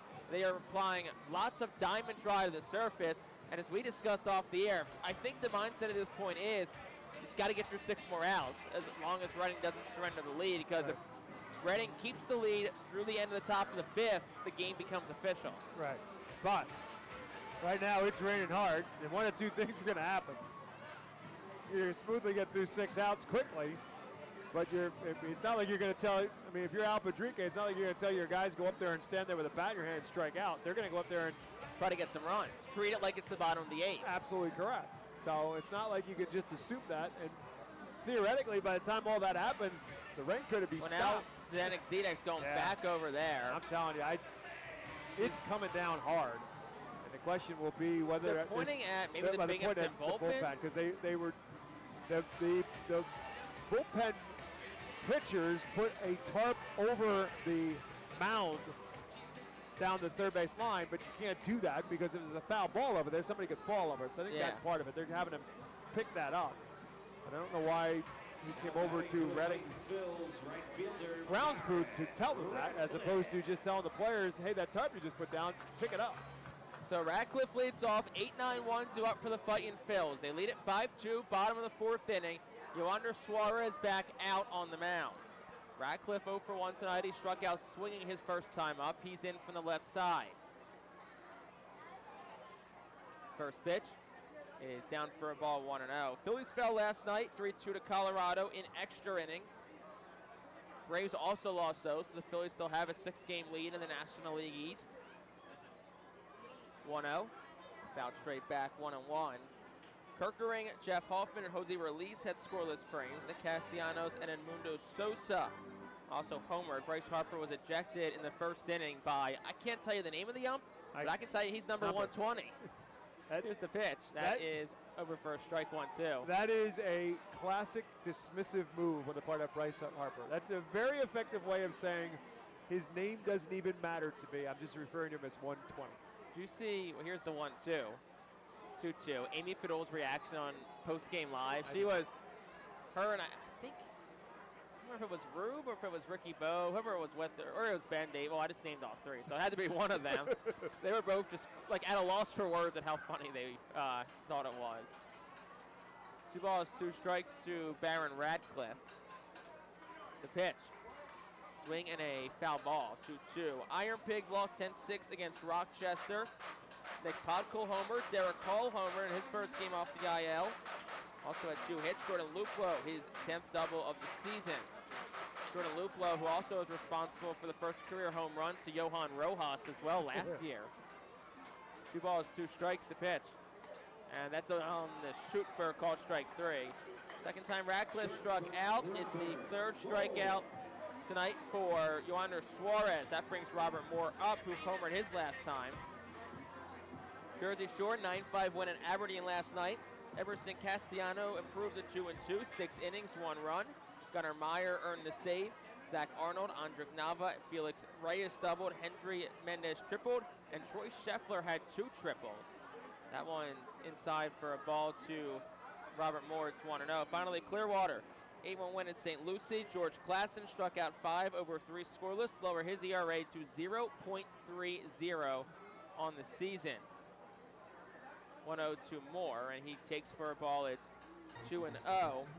Keaton Anthony and Aidan Miller both doubled. Dakota Katowski hit his 3rd home run of the season. In total, Miller 2 runs, 2 RBI. Anthony 2 hits, and Devin Saltaban had a hit and 2 RBI in the Threshers' victory. Clearwater 30-13, the best record by a non-AAA team in professional baseball. Second year in a row they've had that feat. You just read my mind. 2-0. I was just thinking the same thing. They had an unbelievable run last year, but of course, the vast majority of those players are in Jersey Shore right now. One of them's in the major leagues, and Ryan Kirkwood. And if you were here, Caleb Ricketts. Correct. Gabriel Rincones Jr. was here. He's currently on the IL. 3 balls, no strikes to count to Robert Moore, and that's way up and away, ball 4. Moore sprints to first. He'll make a turn. But that's where he'll stop, so it's a walk, second issued by Suarez. Here's Marcus Lee saying, how about this nugget for you from Jersey Shore? Coming into their road trip in Aberdeen, only 6 Blue Claws had ever recorded 2 triples in a game. Otto Kemp did it on Sunday, and then Troy Scheffler did it last night in Aberdeen. It happened twice in a week after only happening 6 times in their franchise's history, which I believe dates back to 2001. Yeah, it's been a while because, of course, it was late. Everybody knew them as Lakewood for many years, and they were until COVID. First pitch to strike to Lee Sang. They were the low A affiliate, and then, of course, that flip-flop with Clearwater. 2001, so it was the first year of that organization. No balls, 1 strike to Marcus Lee Sang. Here's the pitch, swing and a miss, 0-2. And, of course, the Phillies minor league system has really taken steps up over the last couple of years. You think back to the last half a decade of draft picks, more, it's been hit after hit, it feels like every single year. Here's the 0-2, swinging a ground ball foul. Of course, one of those architects is here tonight, Preston Mattingly. Him along with Edwin Soto have both been very important in kind of building back up the farm system since taking over a few years back. Troy Scheffler, by the way, you mentioned him having a pretty good season at Clearwater. He's a Harrisburg product, Harrisburg native. He went to Central Dauphin High School. Here's the 0-2. Lee Sang takes it. It gets away from Parada. Up to second goes Robert Moore. And that's going to be a wild pitch. 1 ball, 2 strikes. And you can see Suarez very much struggling with his command right now. I'm sure the ball's soaking wet. Well, yeah, it changed for Robinson Pena. He was pretty much pinpoint with his pitches to 2 innings. And all of a sudden, the 3rd inning is when the skies opened up a little bit, and all of a sudden, he just wasn't quite as effective with his control, when right now the same thing's happening with Suarez. 1 ball, 2 strikes, 1 out. Suarez checks back at Moore, the pitch. That's swung on, knuckled. 3rd base side, running over is Schwartz. He can't get to it. Wasn't hit too high up in the air, and Schwartz was also playing more towards the shortstop area. And it stays 1 ball, 2 strikes. Not quite sure how Marcus Lee Sang got his bat on that ball. That was so far up and in on it. I almost thought it would have hit his hands before it would hit the bat. So 1 ball, 2 strikes to Marcus Lee Sang. 1 out, bottom 4. Next pitch, down for a ball. It's 2-2. The rain has certainly picked up. The stands are pretty much full of umbrellas and red ponchos. 2 balls, 2 strikes. Going to ask for a new baseball. Seen that quite plenty in this inning. Every time I keep seeing the umpires walk towards the dugout, I just assume that they're calling for the tarp, but he was calling for more baseball. Because last night, Zdenek Zidek, who was the home plate umpire last night, followed Bryce Ball to the dugout when he was changing his batting glove. William Simonite. So William Simonite. I still don't know what that was just odd to me. I don't know what that was about. Here's the 2-2. Lee Sang pops it straight up in the air, shallow left, out Schwartz, in McElwain, the left fielder. Neither can find it, and the ball just drops. Drops right between them. Robert Moore never took off. Probably smartly so, because Suarez was covering third, so he probably would have been out. Lee Sang made a big turnaround first. He had to head back, so it should go down as a single for Lee Sang, I believe. And it should be first and second, 1 out for Jose Rodriguez. Absolutely. You cannot charge an error on that because nobody touched it. McElwain was... Here's Reed Brignac, too. That might be the end of the night for Suarez. Yeah, you're right. But McElwain had the hands up, so you knew he couldn't see it. And Wyatt Young just couldn't get back that far. So Marcus Lee Sang will take the hit. But fortunately, at one point in time, he finally looked up. Because, as Jake said, he rounded first, and he was headed to second, not realizing that Robert Moore had to stay put. So, Yoander Suarez's night is done. Step into your future with this Alberta University Golden Wolves call to the bullpen. 5-2 Fightin's lead.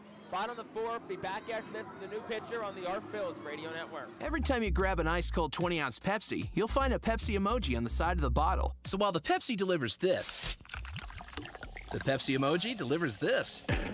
Ooh.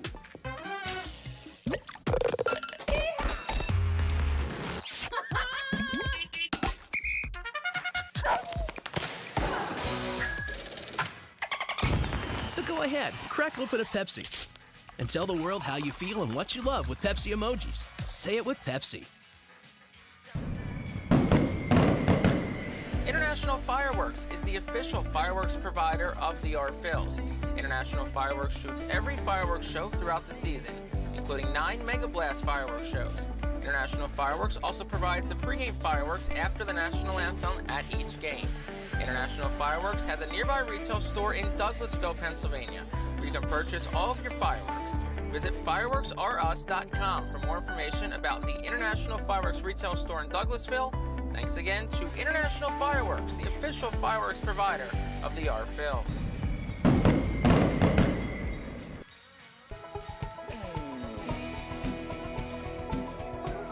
Still in the bottom half of the 4th inning, and it's now Alberta University Golden Wolves call to the bullpen. It brings in the righty, Junior Santos.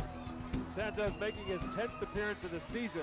3-0 with a 3.45 earned run average. 15 2/3 innings pitched. He's given up 10 hits, 14 strikeouts, and 6 walks. First batter he faces Jose Rodriguez. 5-2 Reading. Here's the pitch. And he takes outside for a ball. It's 1-0. Bottom half of the 4th inning. Rain is coming down pretty hard. It's been for a couple of innings now. But we continue to play on. Here's the 1-0, and that's over for a strike. It's 1-1. Santos, 22-year-old from Santiago, the Dominican Republic. A 2018 free agent signing with the Mets at just 16 years old. And it's 1 ball, 1 strike to Jose Rodriguez, who is also a native of the Dominican Republic. Valverde, his hometown. 1-1, swung on, line drive, right field. It holds up there, and leaping dropping it is Ramirez in right. Everyone goes station to station. Probably going to be an error, have to think. And that'll load the bases now. Back-to-back, just misplayed balls in the outfield by Binghamton. And I mean, the rain 100% is the reason why. But it still was a bullet off the bat of Ramirez. 1-0-3 off the bat. But it was right at Ramirez. It kind of hung up on him a little bit. But it, without a doubt, it hit in his glove, and then he dropped it. So you would think it has to be an error. It's a single. Yep. Well, Jose Rodriguez will take it. He's 3 for 3. I mean, he hit it hard. He 103 hit a off the bat. So here's Caleb Ricketts. Bases loaded. Bottom of the 4th, 1 out. 5-2. Fightin' Phils have the lead. Rain continues to fall. Here's the pitch. That is outside for a ball, 1-0. Infield back for Binghamton. They'll look to turn 2. The third baseman Schwartz is in and about 30 feet off the bag down the line towards second.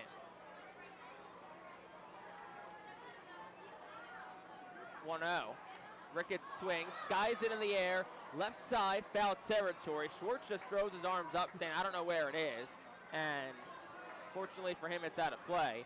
Everything in the sky at this point is an adventure. Yeah, I mean, think about it. You're looking up to try to find a baseball, and it's raining hard. It's kind of hard to look up and not get hit with raindrops in your eyes. So it's pretty easy to lose sight of the baseball right now. But how about that boy? I mean, Jose Rodriguez is swinging a bat right now. He hits everything hard. 1-1. Outside for a ball, it's 2-1 to Caleb Ricketts. I mean, he was hitting everything hard and then goes essentially down for 3 days. Just not obviously on the injured list, but just sat out for a couple of days, nagged by something. But he comes 3 days down and he's still hitting rockets.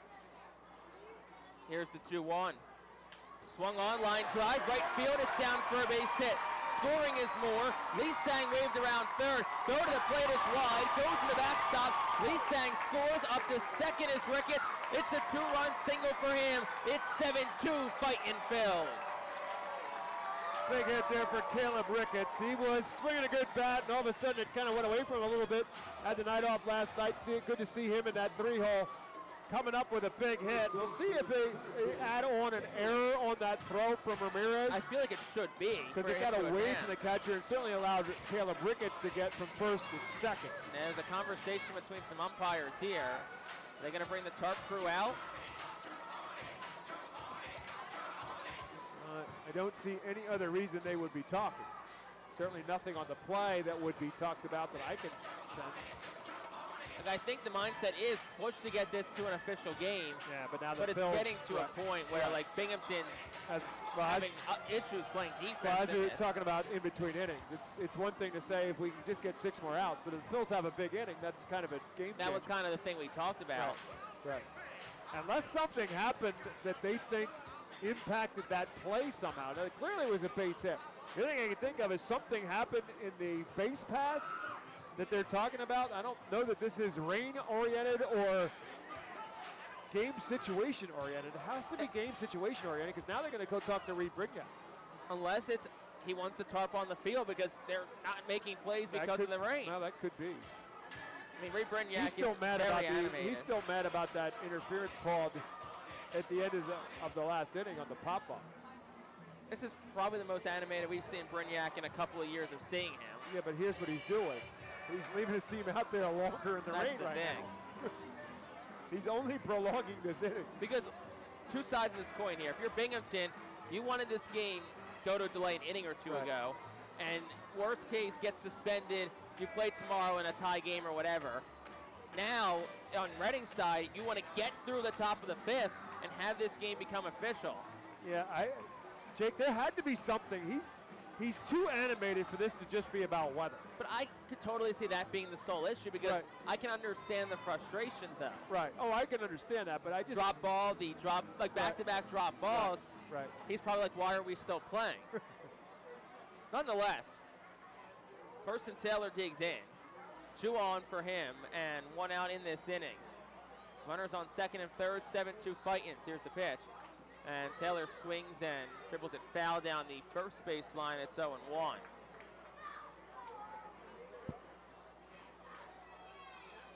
And look, if this game was going to be delayed, they would have done it by now. And the thing is, I don't think this is a wait until the inning is over case because I think if you're the umpires at that point, why not just you don't have anything to gain by just waiting until this inning is over with. You've pushed it. Right.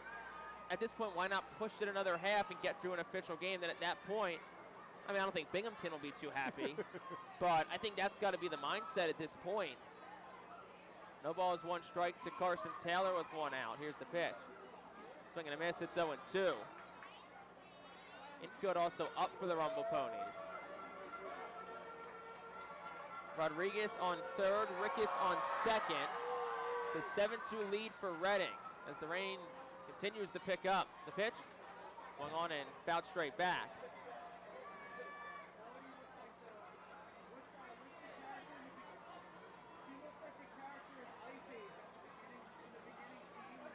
Temperatures dipped about 10 to 12 degrees since the start of this contest.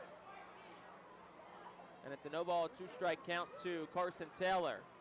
Up to 324 on the year. Here's the pitch. And that's down and in for a ball, 1-2.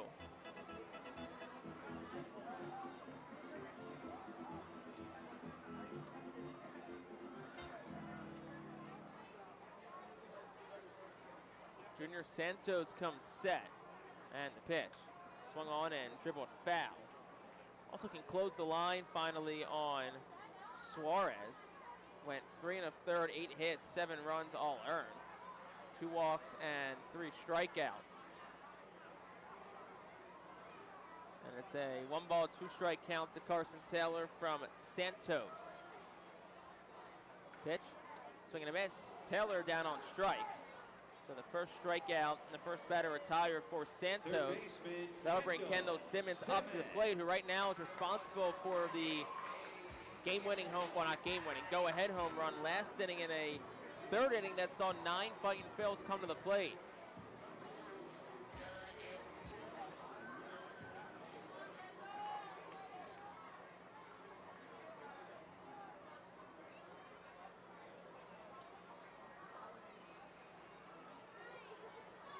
Also on that Ricketts single, there was a throwing error given to Alex Ramirez in right.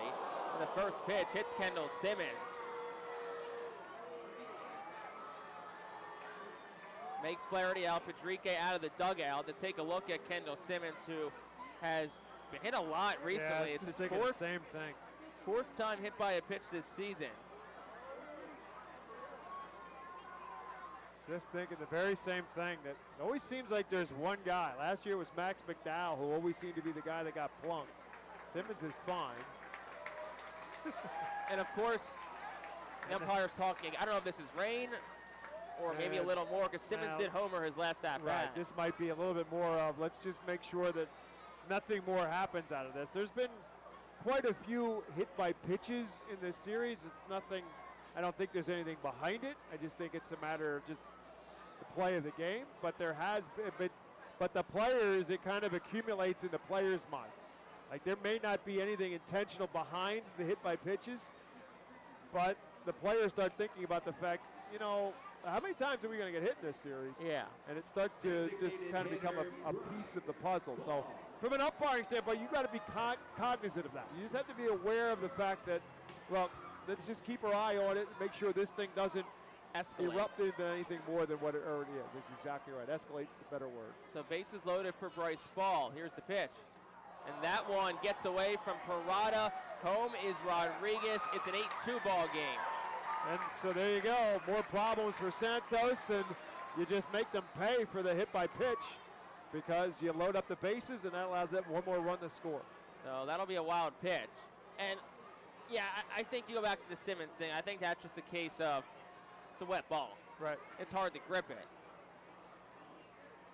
Home plate umpire dusts off the plate. Zenik Zedek, our crew chief, comes from third and just makes sure the mound looks okay. But then if you encapsulate the whole situation, which is that it was up and in, Binghamton's already upset about several things that have been going on in this game. And again, I'm not saying there is anything. I'm just saying it's part of the job of the umpires to control everything within the game. And so that's a piece of it, just to kind of say, look, let's just keep our eye on this to make sure this thing doesn't go any further than where it is right now.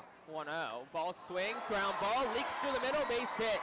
Ricketts scores, Simmons stops at third, and it's an RBI single for Bryce Ball. It's 9-2 Fightin' Phils.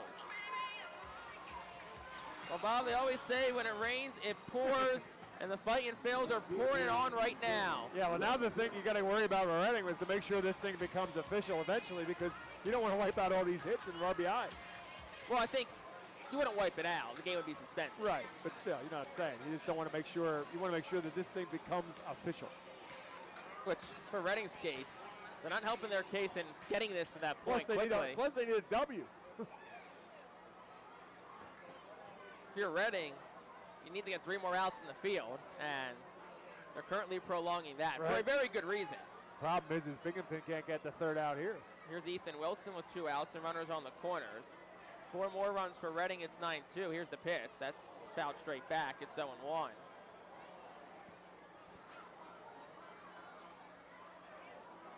Rain continues to fall. It's been falling since what, the 2nd inning? 3rd inning is when it started because that's when Pena ran into some trouble, right at the top of the 3rd inning. This is the 2nd straight inning now that Reading has batted around. 9 to the plate, back-to-back frames for the Fightin' Phils. Here's the 0-1, and it's down for a ball, 1-1. It's funny because Reading had a rain-shortened game in Hartford last year. I believe it was called after 5. And it was a similar situation where I believe they had 12 hits in 5 innings, and it's one of those games. That was a week where they were hitting the cover off the ball, which they seem to always do in Hartford. Hopefully that trend continues next week. And it's like if that game doesn't get called in the 5th, you always wonder, could they have gotten 20 in that game? And now Junior Santos is complaining that he can't keep his spikes clean.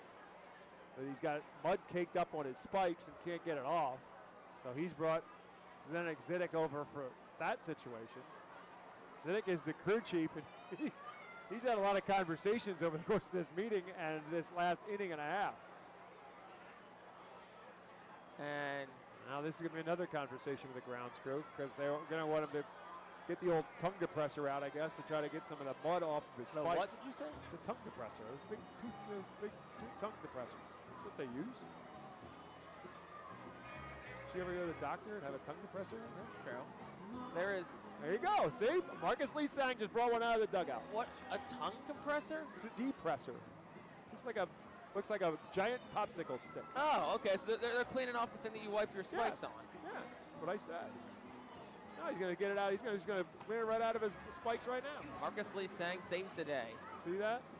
2 hits, 2 runs. Hits, RBIs, runs scored, and medical advice.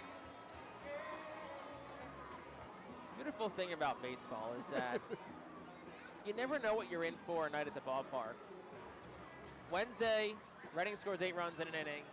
Thursday, Binghamton scores 8 runs in the inning. Friday, we score 3 combined runs.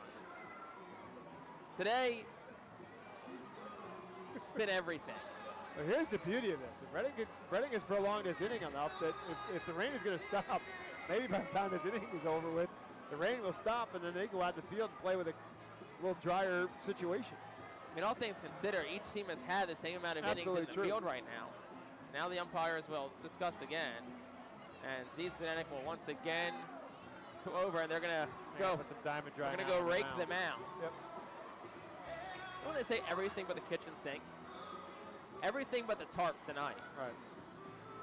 Marcus Lee Sang's going to join the conversation with the I think he wants his umpire tongue compressor? Tongue like the tongue in your mouth. Okay. Because when you went to the doctor and the doctor would say, he would use a tongue depressor to check your mouth. It's all part of it. No, they always use like a wooden popsicle stick. Yes, that's what I said. That's what it's called. That's what it's called? Yes. I would just call it a wooden popsicle stick. Pull up a picture on your phone, please. Oh, my goodness. It's 9-2 Fightin' Phils. It's the bottom of the 4th inning. This is what happens during rain delays, folks. It's not a rain delay, though, Bob. But it is. Well, theoretically, it is. It's a delay in the action because of the rain. Yeah, I've called that a wooden popsicle stick my entire life. It's a tongue depressor. Well, you know what? At 24 years. My medical degree will tell you that is a tongue depressor. You got a law degree last night. Correct. Now it's a medical degree. Correct. Next, you're going to tell me you didn't even go to college. Temple University, folks. Yep. The baseball topic in college, my alma mater, Penn State, just clinched a spot in the Big Ten championship game today. Yes. But after being the last team in the tournament. There you go. Tongue depressor is a spatula is a tool used in a medical practice to depress the tongue to allow for examination of the mouth and throat. Exactly what I said. It's like when you have strep throat. I hate strep tests. I'll tell you that one for sure. While we're on the note. Next time you go to the doctor, you can tell him you know exactly what that is. No, I'll tell my doctor. Ask him My if next he thought- physical is November. If it was a popsicle sticker. I'll tell him on May the 25th. My wonderful broadcast partner, Bob McCool, taught me what a tongue compressor There you is. go. So Santos will throw some warm-up tosses. It's a 9-2 game. It's the bottom of the 4th inning. Reading scored 5 in the 3rd, 4 in the 4th. And it's the 9th batter to come to the plate this inning. They have put Diamond Dry on the field. They have done everything they can to try and keep this field playable. Now I think that's one of the RFL's groundkeepers going an absolute full sprint down past them open to the grounds crew office to get something. They just brought Junior Santos a towel. Is that allowed? I don't know. Pretty soon they're going to bring him a sandwich the way things are going. So here's Ethan Wilson. It is a 1-ball, 1-strike count, by the way, and there are 2 outs. Runners on 1st and 3rd. Santos fires home, and Wilson swings, lifted in the air well, out towards left center field. McElwain goes back, and he will make the catch. So that retires the side in the 4th. In the inning for Reading, they got 4 runs. They did it on 4 more hits. There was 1 error, and they leave 2 aboard. We will go to the 5th. Reading 3 outs away from making this an official game. Back after this on the RFL's Radio Network. Every time you grab an ice-cold 20-ounce Pepsi, you'll find a Pepsi emoji on the side of the bottle. So while the Pepsi delivers this, the Pepsi emoji delivers this.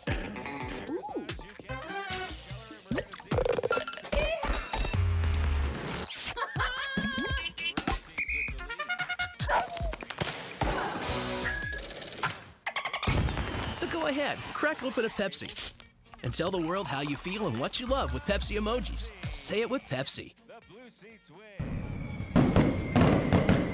International Fireworks is the official fireworks provider of the RFLs. International Fireworks shoots every fireworks show throughout the season, including 9 Mega Blast fireworks shows. International Fireworks also provides the pregame fireworks after the national anthem at each game. International Fireworks has a nearby retail store in Douglasville, Pennsylvania, where you can purchase all of your fireworks. Visit fireworksrus.com for more information about the International Fireworks retail store in Douglasville. Thanks again to International Fireworks, the official fireworks provider of the RFLs.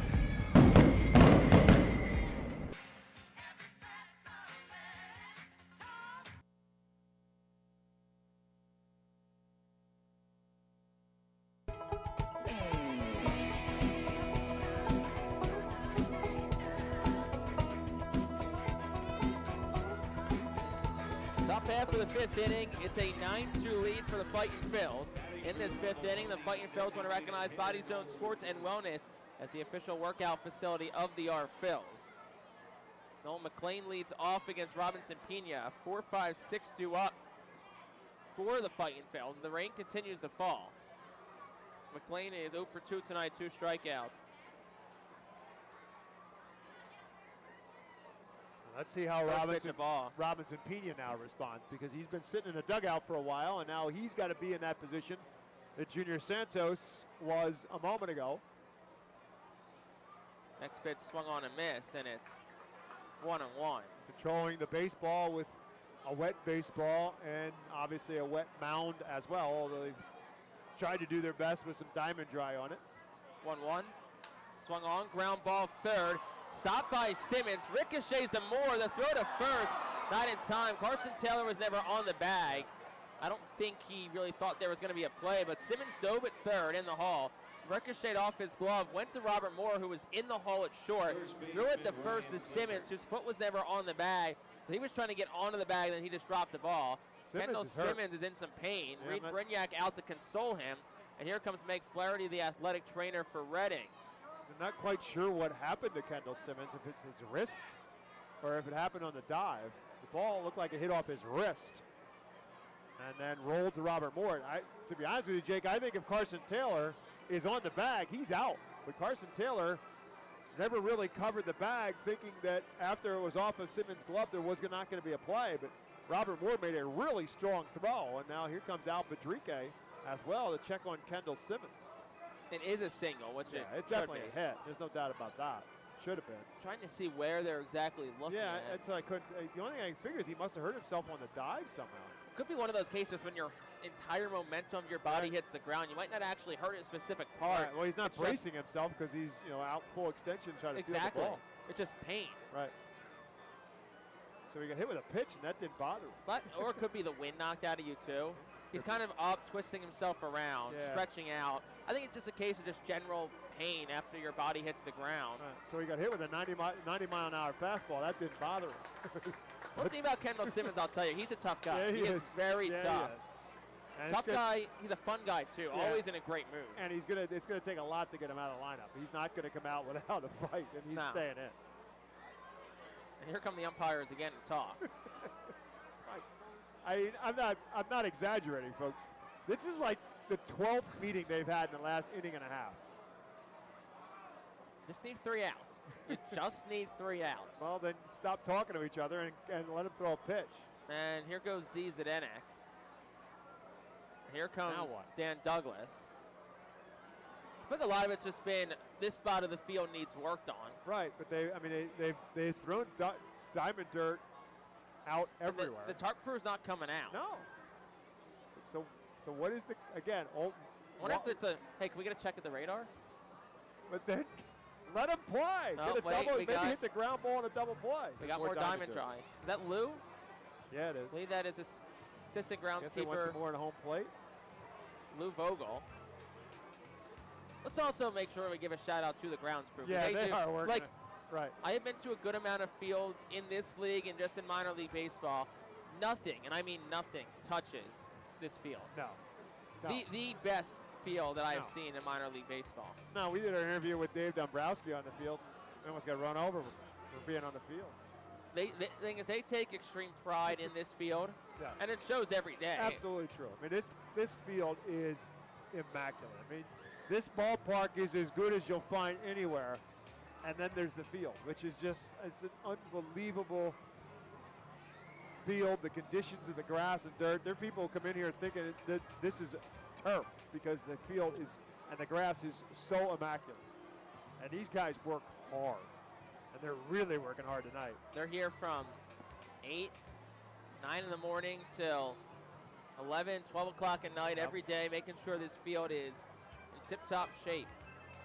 And tonight, nights like tonight are definitely challenging ones. Here comes head groundskeeper Dan Douglas once again out from the side to talk to Zdenek Zedek, our umpire. The rain's definitely lightened up a little bit. It certainly has.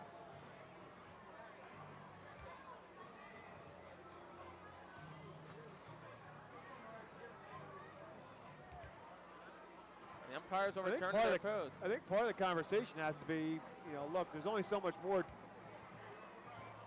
diamond dry we can put down and still keep this field dry. I mean, it does its job, but there's a limit. But as Jake's just said, I mean, looking up at the lights, which is generally the best way to tell what the level of rain is, it is definitely less than it was just a few minutes ago. So here's Ryan Clifford, bats with no outs in the top of the 5th. Runner on first gets his lead, pitch from Pena, and it's swung on a miss. That's 0-1.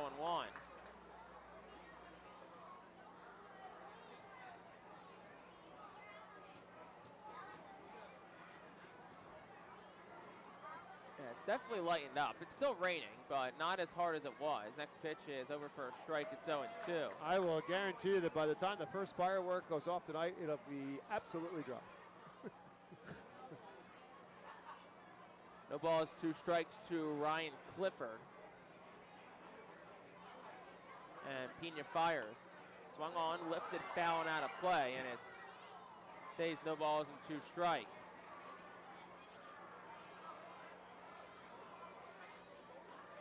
Ryan Clifford 0 for 2 tonight. Fly out and a strikeout.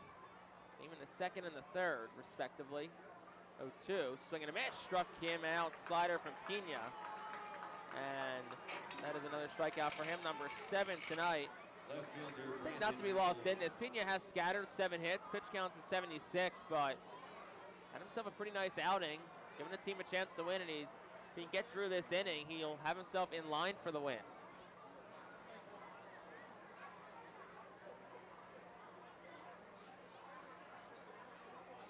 Here's the pitch, and it's outside and low for a ball, 1-0. Ricketts does scoop it nicely, so keeps the runner at first. Yeah, really nice job there by Ricketts, just kind of sliding across on his knees with the backhand.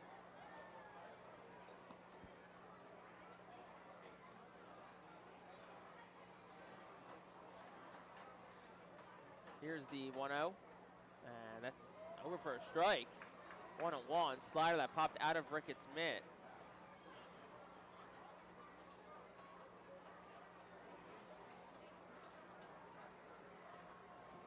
There is somebody starting to get loose in the Fightin' Phil's bullpen. 1 ball, 1 strike to McElwain in the pitch.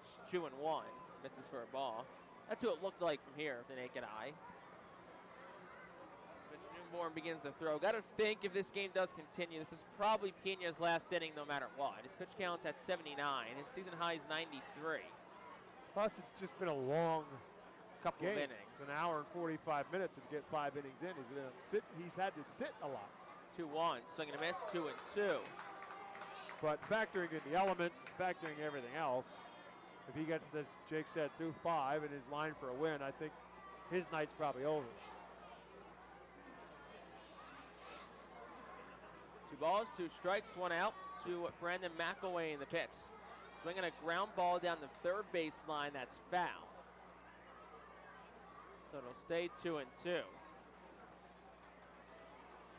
So the rain's pretty much stopped at this point, so it's definitely a good sign. 2 balls and 2 strikes to McElwain. Pitch, swing and a miss, struck him out. Make that 8 strikeouts tonight for Robinson Pena. Slider has been really good tonight. That one at 84. Yeah, there's McElwain swings over. No question what has been the best pitch for Robinson Pena. He used it a lot early. And that really allowed him to get ahead of hitters. And he's piling up the strikeouts now. So 2 outs to JT Schwartz. And time is called. Balk. I'm going to call it a balk. So Al Padrique's coming out because Pena and Ricketts both disagree. I think Pena's argument is that time was called. Will we get another umpire meeting? And Caleb Ricketts is trying to argue with the home plate umpire that he called time to him because the balk was called by Zidek behind the pitcher. And Caleb Ricketts is trying to say, we called time beforehand. First balk of the season for Ricketts. Short conversation for Al Padrique. Kind of turned and faced back to Pena, gave a couple of claps and encouraged his pitcher to try and get out of this inning. So runner on second now is McLean. Here's the pitch. That is at the belt for a strike. It's 0-1.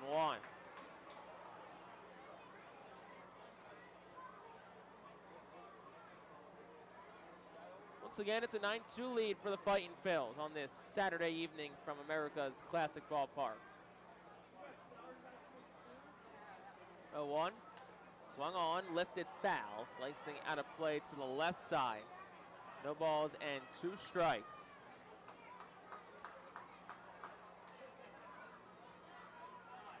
To JT Schwartz, 2 for 2, pair of singles tonight for Schwartz. Pena appears home. He comes set right at the letters. On the first base side, deals the 0-2. It's outside for a ball 1-2. Change up at 84. Next pitcher, Pena, will be number 86. As we said, his season high is 93. Did that 2 starts ago against Hartford. A 6-inning start for him. Looking to get through 5 and in line for a win. The 1-2 swung on, knuckle towards short. Moore will fit on a backhand, runs in the shallow left field. Will have no play, but if anything, it prevents the run from scoring.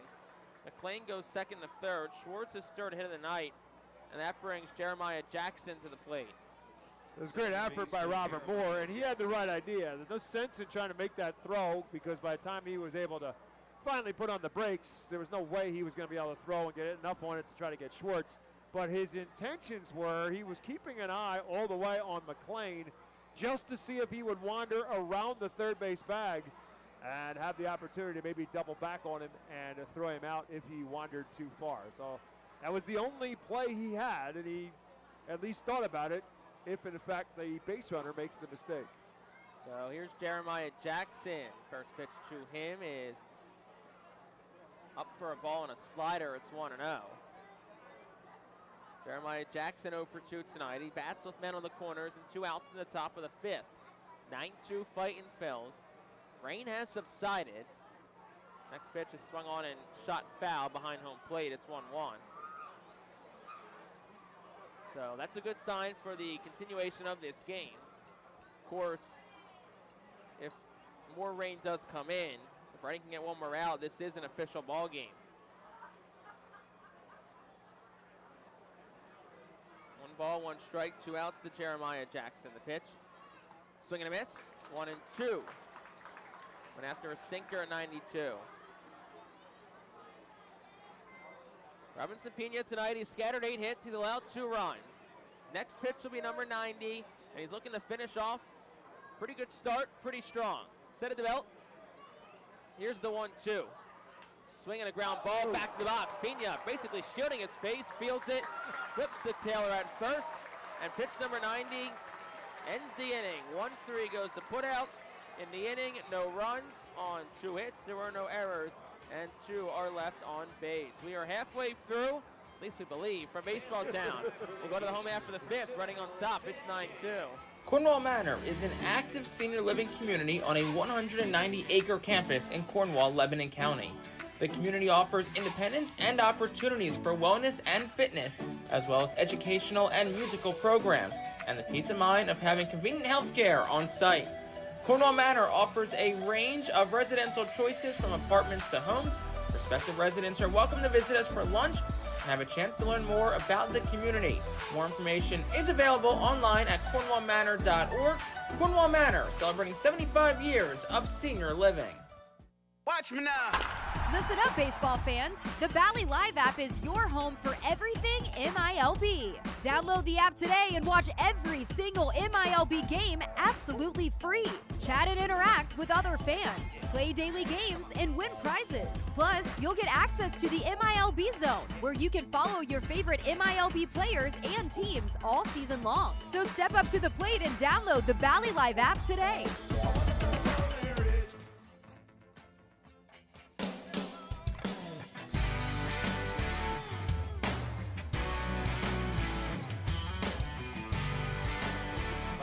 Of the 5th inning, 9-2, Fightin Phils have the lead. This inning is presented by Cornwall Manor, a unique and charming community nestled on a 190-acre wooded campus with many walking trails, including the Lebanon County Rail Trail. So it's a 9-2 lead for the Fightin Phils. For the Number 22. 3rd straight inning, Baron Radcliffe will start the inning. He struck out to begin both of those innings, 2 strikeouts tonight. Then following those strikeouts, Reading proceeded to send 9 men to the plate. As Junior Santos is back on for another inning of work. Here's the pitch, and Ratcliffe swings and misses 0-1. Lefty out in front of a slider. Mitch Noonborn continues to throw in the Fightin Phils bullpen. There's the 0-1. That's outside for a ball, 1-1. So all signs point to the night for Robinson Pena coming to an end. Good one at that, as we said. Scattered 8 hits and 2 runs. In line for a win. 1-1. Ratcliffe swings, hits into the air well. Right center field. Ramirez goes back. He turns. It's gone. Huge fist pump from Baron Ratcliffe as he rounds first base. And it's a solo shot for him. It's a 10 spot for the Fightin Phils. They lead it 10-2. Boy, that's got to feel good for Baron Radcliffe. His 3rd of the season.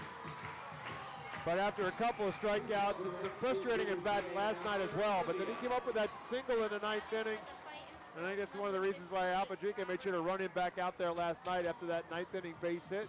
Hoping to get him turned around a little bit more, because there's so much more in that big bat for Baron Radcliffe. Robert Moore, who's also homered tonight, digs in. First pitch is down for a ball. It's 1-0. 384 feet from Radcliffe, 95 miles per hour off the bat, and really the most emotion I think we've seen from him on a home run this year.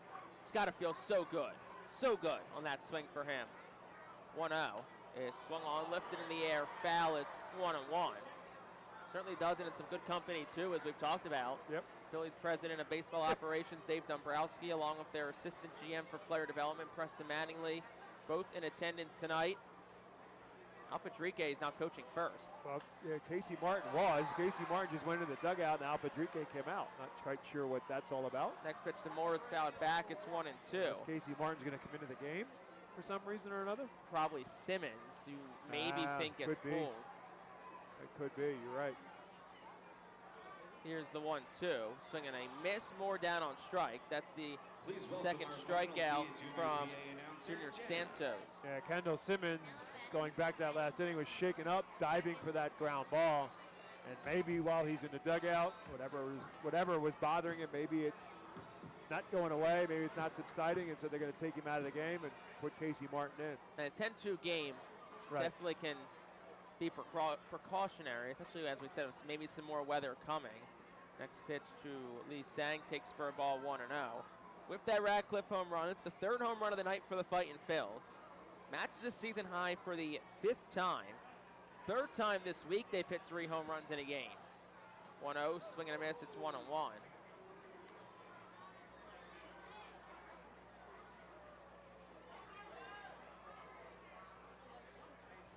1 ball, 1 strike to Marcus Lee Sang. Here's the pitch. Swung on, fouled straight back, it's 1-2. My question now is, when was the last time Al Padrique coached first? I was thinking the same thing. I mean, even his time in the major leagues, he was a third base coach in the major leagues.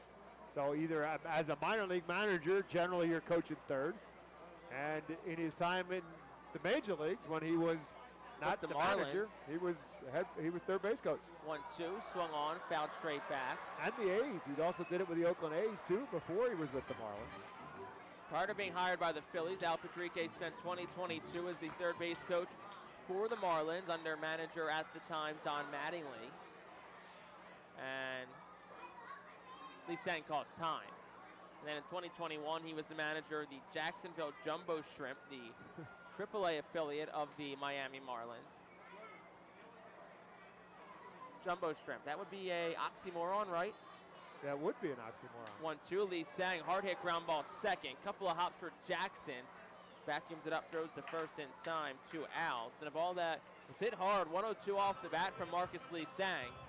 2 outs in the inning for Jose Rodriguez. We also know how Al has an affection for having food as a part of his uniform. So having the Jumbo Shrimp across the front of his jersey, I'm sure, made him happy on a nightly basis. Just wait till he has to wear cream chip beef. I know. You guarantee he has no idea what cream chip beef is. First pitch is a swing and a miss to Rodriguez on one. I had no idea what it was until like 6 months ago. And he will learn as well, because it will be part of a morning game in July. It is July, right? Last day of July, I believe it's the 30th. 0-1. Rodriguez taken all the way. It's a ball, 1-1. My morning show partner Mike Keller and I will have something to do with all of that. I don't know what. I don't even want to think about it. Will you be here that day? Well, I mean, we're talked about it. You'll call the game. Right. I hope so. Maybe. Next pitch is swung on a miss by Rodriguez, 1-2. How about Rodriguez? 256 he's up to. I'm telling you, he has been so hot. And he was sub 200 not that long ago. And he is just, like I said, he is hitting everything hard. It was a struggle in the month of April for Rodriguez. Hit 176. He's 315 entering tonight in May. And he swings and misses at that next offering from Santos. That ends the inning. So third strikeout for Santos, third out of the inning. 1 run for Redding on 1 hit. It was the Baron Radcliffe home run. There were no errors and nobody left on base. We'll go to the 6th. Fightin' Phils on top. It's 10-2. Cornwall Manor is an active senior living community on a 190-acre campus in Cornwall, Lebanon County. The community offers independence and opportunities for wellness and fitness, as well as educational and musical programs, and the peace of mind of having convenient health care on site. Cornwall Manor offers a range of residential choices from apartments to homes. Prospective residents are welcome to visit us for lunch and have a chance to learn more about the community. More information is available online at cornwallmanor.org. Cornwall Manor, celebrating 75 years of senior living. When the Reading Fightin' Phils get hungry, we turn to our team feed partners. Special thanks to Chick-fil-A, Giovanna's Pizzeria, Railroad House, Why Missing Restaurant and Bakery, Jersey Mike's Subs, Mimo's Italian Restaurant and Bakery, Subway, and Clean Eats for making sure the Fightin' Phils front office is never hungry on game day. Our staff enjoys delicious meals from our team feed partners. Don't take our word for it. Find out for yourself today.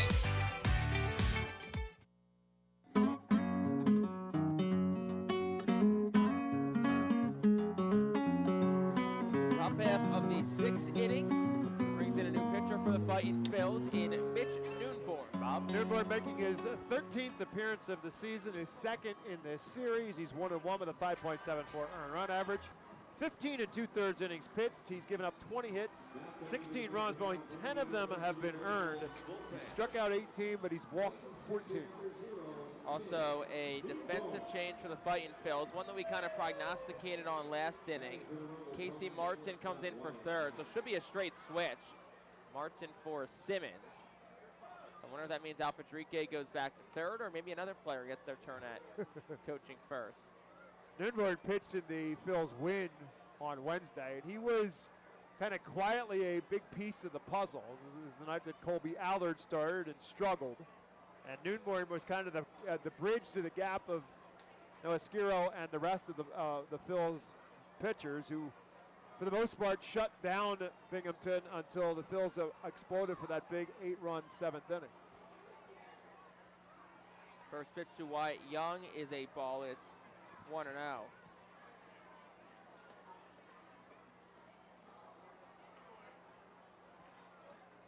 don't know if it has officially stopped, but it has not stopped raining completely. It is nothing more than a drizzle right now. Yeah, it looks little to none at all.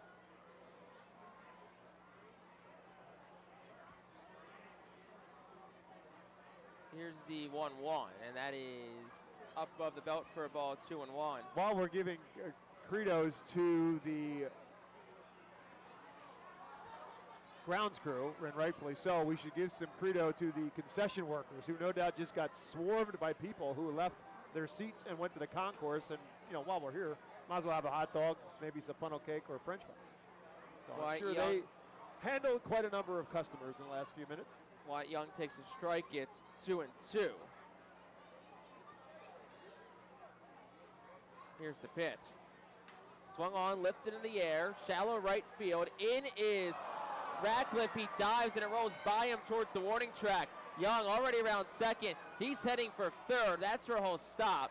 Nice job by Marcus Lee Sang to get over there and back up the play. So we'll see. It should be a triple because it was a dive. I mean, he dove for it, comes up empty. In a 10-2 game, if you're Baron Radcliffe, that's a play you can go ahead and dive for. If it's a one-run game, different story. That's something where you got to be sure of it. You either got to get there or just field it on a hop. But when you got an 8-run advantage, you can take the gamble. And it hung up for a while. And Wyatt Young has just done a ton of damage in this series. First triple for him. Here's Matt Rudick, who takes the first pitch for a ball. It's 1-0. He's got 6 hits in this series, this Young. I don't know how many times he's walked, but he's been on base a lot. Next pitch down and in for a ball to Rudick. It's 2-0. This one back and looked. I think he's walked twice and was hit by a pitch. So he's got 6 hits, 2 walks, and a hit by pitch. Good week for Wyatt Young. And he didn't play in one of the games. 2-0. He's up for a ball of 3-0.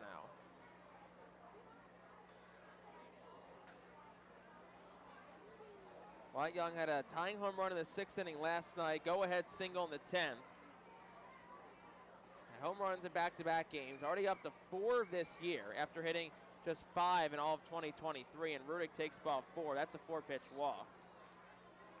And the last thing you want to do here if you're Reading, and we're still a long way away from this becoming a conversation, but it's to let Binghamton kind of back into the game, as here's Alex Ramirez. And that doesn't take long. This is very interesting to me that Phil Kadari's coming out already. I think that's smart, though. No, I agree. I 100% agree. This is. Let's not let this get away from us. But it also tells you that he might be seeing something too. The fact that he has given up the triple and the walk, and it might just be as much as look. Okay, yeah, there's a guy on third, but we all know maybe he probably should be on third. He probably should be on first. Let's just not let this thing snowball on you a little bit. And I think this is a preemptive strike on the part of the pitching coach, just to make sure it doesn't get any bigger than this. And that's something that just from observing Phil Kadari this year in game and the way he just goes about his business, he's a very good feel for kind of when to go out. He's not the kind of guy that's going to panic or make you feel panic. I feel like I don't know what goes on in those mound visits. I'd love to be a fly on the wall one day to any mound visit. He just seems like a very calming presence to his pitcher. His first pitch to Ramirez, down and in for a ball. It's 1-0.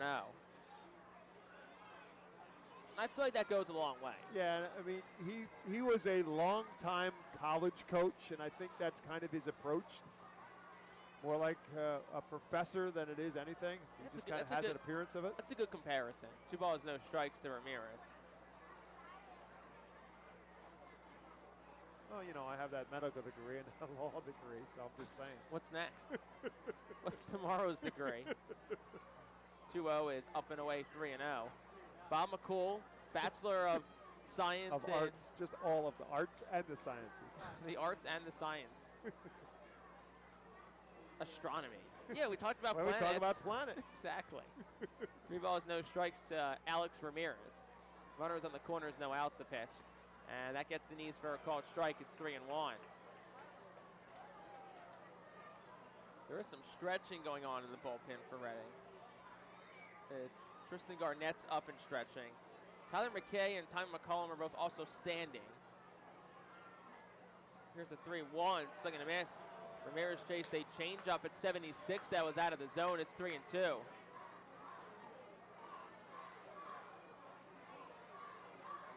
Alex Ramirez tonight, 2 for 3.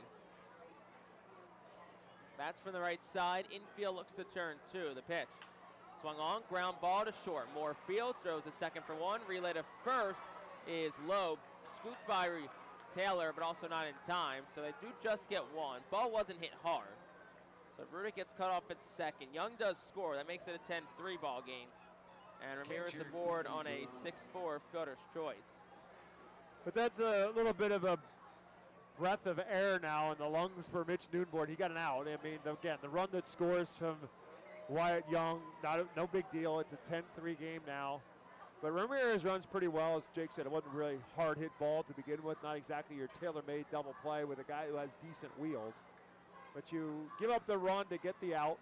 Next pitch swung on, hit hard. Down the left field line, it falls, and it one-hops the wall towards the corner.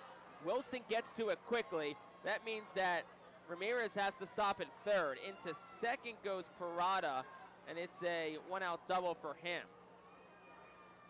Let's see what happens here. I just don't. I get the feeling that the Fightin' Phils just don't like something about what's going on with Mitch Noonborn. Again, Phil Kadari came out very quickly after 2 batters. They started to get some people stirring in the bullpen, but nobody has yet to begin to throw. So he's nowhere near getting out of this yet. Yeah, nobody throwing in Reading's bullpen. Infield stays back at second and third, 1 out. The pitch is down for a ball, 1-0. There is action in the Binghamton bullpen, though. Carlos Guzman, don't think we've seen him yet this week, is up and throwing. Noonborn set at the belt. Long set for him. Here's the pitch. Swung on, ground ball to third. Martin scoops it, sets his feet. His throw to first is wide.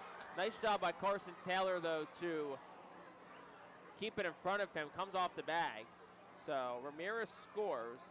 That makes it 10-4. Parada goes up to third. McLean's aboard. We'll see what they roll it.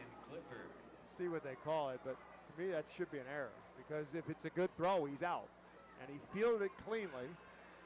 Again, Casey Martin doesn't normally play third, and there it is. It is an error on Casey Martin. So that's an E5, and it's the 4th error of the season for Casey Martin, who didn't start this game, came in at the beginning of this inning after Kendall Simmons took a hard fall last inning. First pitch to Clifford, it's a ball, it's 1-0. Just a situation for Martin on a play like that where you've really got to plant your feet and make the throw, because if you try to make it while you're moving sideways, the throw is going to go in the direction that you're moving with it. And if you don't stop and plant and throw, you're going to pull the first baseman off the bag whichever way you're going. 1-0 to Clifford is in for a strike. It's 1-1. Ryan Clifford 0 for 3 tonight. And tonight's starting to look more par for the course for what we've seen this week. 14 combined runs, 22 combined hits. And it's only the top of the 6th inning. 1-1. That's down 2-1. Nobody's throwing yet in Reading's bullpen. No, I mean, it's still the cushion is there. I mean, if Ryan Clifford hits a 3-run bomb, you're still up. But it gets a lot closer, though. Yeah, it's just your margin for error is shrinking with each and every base runner. 2-1. That's a curveball that just misses outside to the lefty Clifford, and it's 3-1. You got to think if Clifford gets the board, somebody is going to start throwing. I'm quite honestly surprised that nobody is yet. I keep turning and looking, thinking somebody's going to be throwing. 3-1, swinging a miss on a changeup. It's 3-2. Clifford was out in front. I think Ryan Clifford heard what I just said about hitting a 3-run bomb, because he had every intention of putting that pitch on center avenue, but because it was a changeup, he was way out in front of it. 3 balls, 2 strikes, the pitch, and that's down and in, ball 4. So, second walk of the inning issued by Mitch Noonborn. So that'll load the bases for Brandon McElwain. Still nobody throwing in the bullpen yet, though. Yeah, there's just, I mean, you can almost sense they're just waiting for somebody to say go. They're waiting for that call to come to say start loosening up. Tommy McCollum, Tyler McKay's all standing there, Christian Hernandez. We've seen Tristan Garnett stretching. Here's the pitch. And in there for a strike. It's 0-1. And now it looks like, I believe that's Christian Hernandez. It is. So he will begin to throw. So as soon as the walkie-talkie for Riley McCauley went off, Hernandez got up and threw. 0-1 is swung on a miss. It's 0-2. So you got no balls, 2 strikes to Brandon McElwain, 1 out in the bottom of the 6th. Reading leads at 10-4 over the Binghamton Rumble Ponies. This is game 5 of 6 this week between Reading and Binghamton. Rumble Ponies already the 3-1 edge.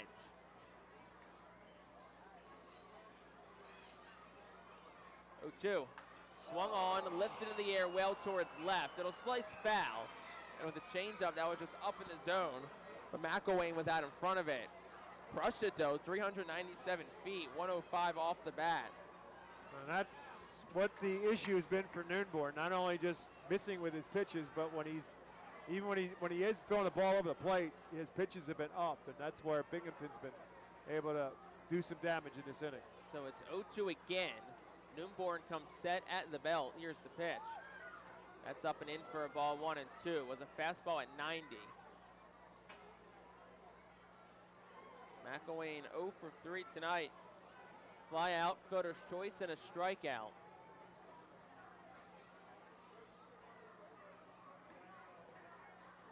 Here's the 1-2. Swing and a miss, struck him out. Went chasing after a low changeup. Big first strikeout for Noonborn, big second out. And that brings JT Schwartz to the plate. 2 outs and the bases loaded in the top of the 6th. Yeah, the great decision there to throw the changeup, and he had McElwain really fold. And a big out there. So Schwartz digs in. He's had a great night. He's 3 for 3, all singles.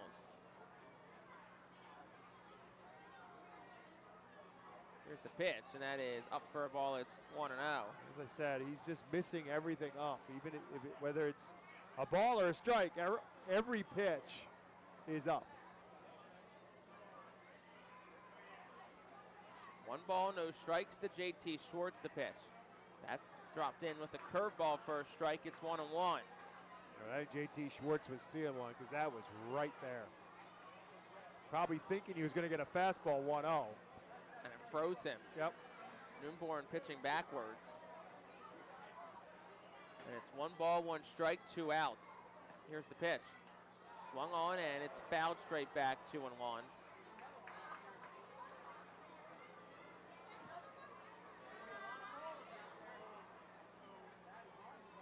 So 1 ball, 2 strike, 2 outs in the top of the 6th.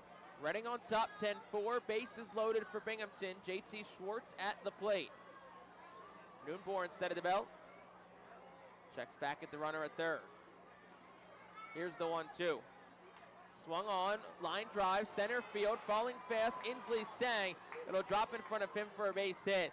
2-run score. That makes it 10-6. As Parada and McLean both come home. Clifford up to second, and it's a 2-run single for JT Schwartz. He's 4 for 4 tonight. And here comes Al Padrique. That'll be the end of the night for Mitch Noonborn.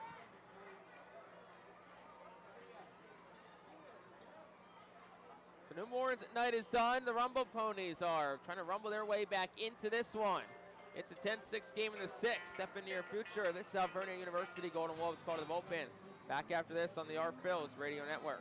When you drive a vehicle so reliable it's backed by a 10-year, 100,000-mile limited warranty, you stop thinking about what you can't do and start doing what you never thought possible. Visit your local Kia dealer today to see what you're capable of in a vehicle that inspires confidence around every corner. Kia, movement that inspires. Call 800-333-4KIA for details. Always drive safely. Limited inventory available. Warranties include 10-year 100,000-mile powertrain and 5-year 60,000-mile basic. Warranties are limited. See retailer for details. Briganti Wines offers a great selection of wines in New Jersey and eastern Pennsylvania. Headquartered in South Jersey and sourced from Italy's Abruzzo region, Briganti Wines is ran by former Fightin Phil's great and big leaguer Mike Costanzo. They are committed to quality, authenticity, and sustainability, attracting a loyal following of customers. Get Briganti Wines at select local Acme stores. Visit BrigantiWines.com to learn more. Back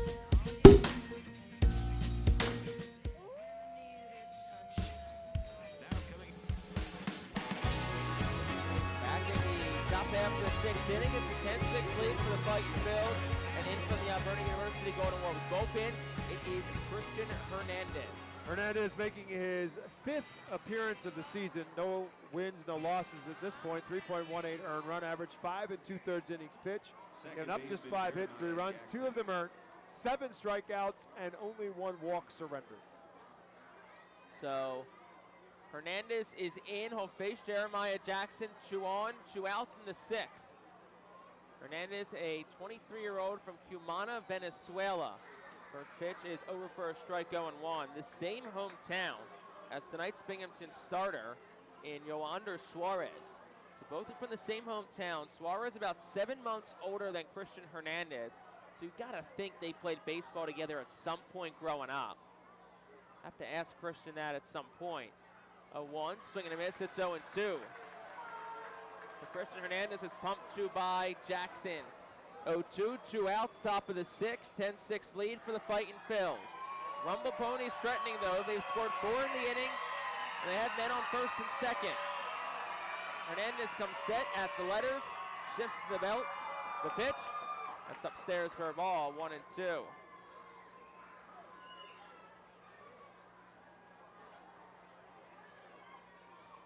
Hernandez, the 3rd pitcher of the night for the Fightin Phils.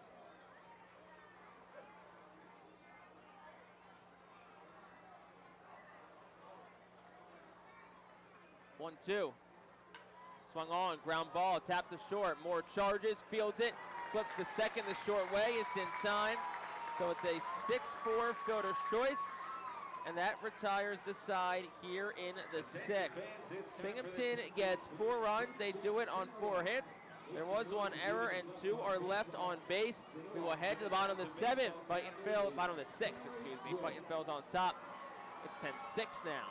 When you drive a vehicle so reliable it's backed by a 10-year, 100,000-mile limited warranty, you stop thinking about what you can't do and start doing what you never thought possible. Visit your local Kia dealer today to see what you're capable of in a vehicle that inspires confidence around every corner.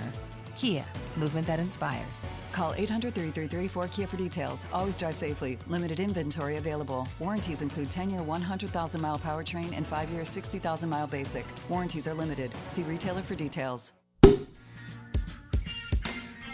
Briganti Wines offers a great selection of wines in New Jersey and eastern Pennsylvania. Headquartered in South Jersey and sourced from Italy's Abruzzo region, Briganti Wines is ran by former Fightin Phil's great and big leaguer Mike Costanzo. They are committed to quality, authenticity, and sustainability, attracting a loyal following of customers. Get Briganti Wines at select local Acme stores. Visit brigantiwines.com to learn more.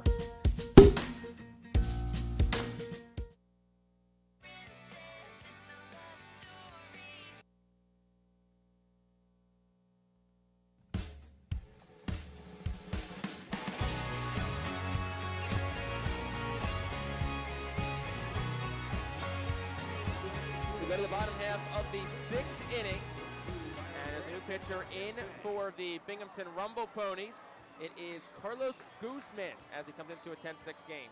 His 11th appearance of the season. He is 0-1 with a 9.28 earned run average. 10 innings pitched, giving up 13 hits, 14 runs. 11 of those 14 are earned, 8 walks and 8 strikeouts. So the first batter he gets in relief of Junior Santos is Caleb Ricketts. Ricketts, who had a single and scored his last time up. First pitch to Ricketts, swung on, hit in the air, foul, and snowballs in 1 strike. This day in baseball town history is presented by our friends over at Savage Auto Group. Visit Tim Profit and Savage 61 for all of your automotive needs. 0-1, Ricketts swings, fouls it, it's 0-2. May 25th, 2012 at Harrisburg. Darren Ruff swats 2 solo home runs, and Tyson Gillies adds a 3rd as Reading beats the Senators 3-1. Jonathan Pettibone gave up 1 run on 8 hits over 8 innings for his 4th victory. So a couple of familiar names to Phillies fans out there. For sure. 0-2, swung on, ground ball to first. Clifford straddling the line, fields it, steps behind the bag, and makes the play. That's out number 1. Carson Taylor bats. Junior Santos, inning and 2/3, 4 hits, 3 runs, all earned, no walks, and 3 strikeouts.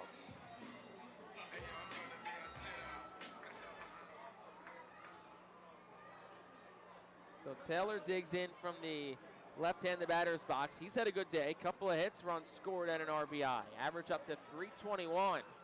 First pitch to him is down for a ball, 1-0. Over his last 3 games, Carson Taylor is now 7 for 15, 4 runs scored, 2 RBIs.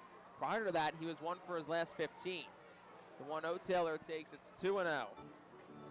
It's funny because Carson Taylor homered early in the season at Bowie, had the 2 home runs against Portland on opening night, and it's really just set the tone for his whole season. Yeah, the homers haven't come as rapidly, but everything else has. 2-0, swung on, hit in the air, right center field. It is long gone.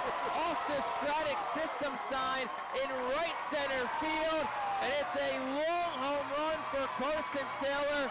402 feet, 103 off the bat. Bob, did you go to college to be a psychic also? 11-6.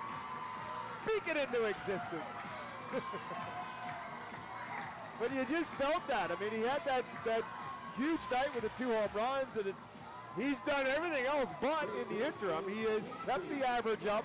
He has continued to produce RBIs. He just hasn't hit a home run. Well, he hit one there. So here's Casey Martin for the first time tonight. First pitch up for a ball, it's 1-0. By the way, I mean, we were talking about the wind, and the wind picked up during the rainstorm. The American flag on the top of the Redders Event Center right now is absolutely flat. Next pitch to Martin, swings, knuckles it foul, it's 1-1. And I would imagine there's probably a brick on the Redders Event Center that's a little more flat because Carson Taylor just crushed it. That thing was a rocket. Point being, that was not wind-aided, that was not storm-aided, that was Carson Taylor-aided. It's the first home run for Carson Taylor since April the 20th at Binghamton. Just like these Rumble Ponies, 5th of the year for him. RBI number 32. That average goes up towards 330. Martin takes the next one, it's 2-1. Bob, you couldn't have planned that any better.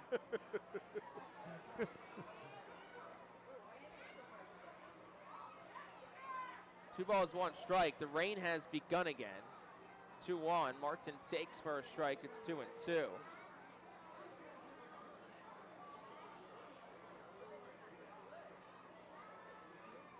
So Martin's in for Kendall Simmons, whose night ended after 3 plate appearances. Here's the pitch. That is outside for a ball. It's 3-2. By the way, the rain has started back up again. The rain is back. It is Saturday. It is May, and we've had rain every Saturday in May. So we almost made it through the day. Here's the 3-2. Martin swings, ground ball third. Charging Schwartz field, sets, throws across. In time, out number 2 for Bryce Ball. Is that a song lyric? No, nothing I know of. Oh, I thought you were making a reference to something. No, just saying. Just rained every day in May. Yeah, that's what it feels. They usually say April showers bring May flowers. Right. What are the May showers going to bring? Rainouts. Well, no rain out tonight. Delays. So far, so good. And we're official, so what happens, happens. 11-6 our score. Bryce Ball bats, 2 outs in the 6th. Here's the pitch. Ball swings, drills it. Right field. Ramirez goes back, and it is gone. Home runs in back-to-back nights for Bryce Ball. 12-6 Fightin Phil's lead. Second of the year for Mr. Ball. 365 feet, 97 off the bat. We mentioned this last night when he hit that first home run.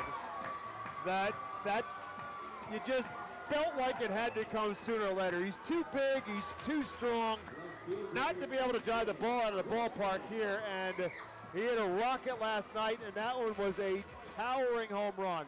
So you're starting to get more and more of the pieces of the puzzle who are starting to heat up a little bit with the bats in their hand now. First pitch to Ethan Wilson is a strike at zone 1. We could quite literally say that Carson Taylor and Bryce Ball have brought the rain back. Yes, indeed.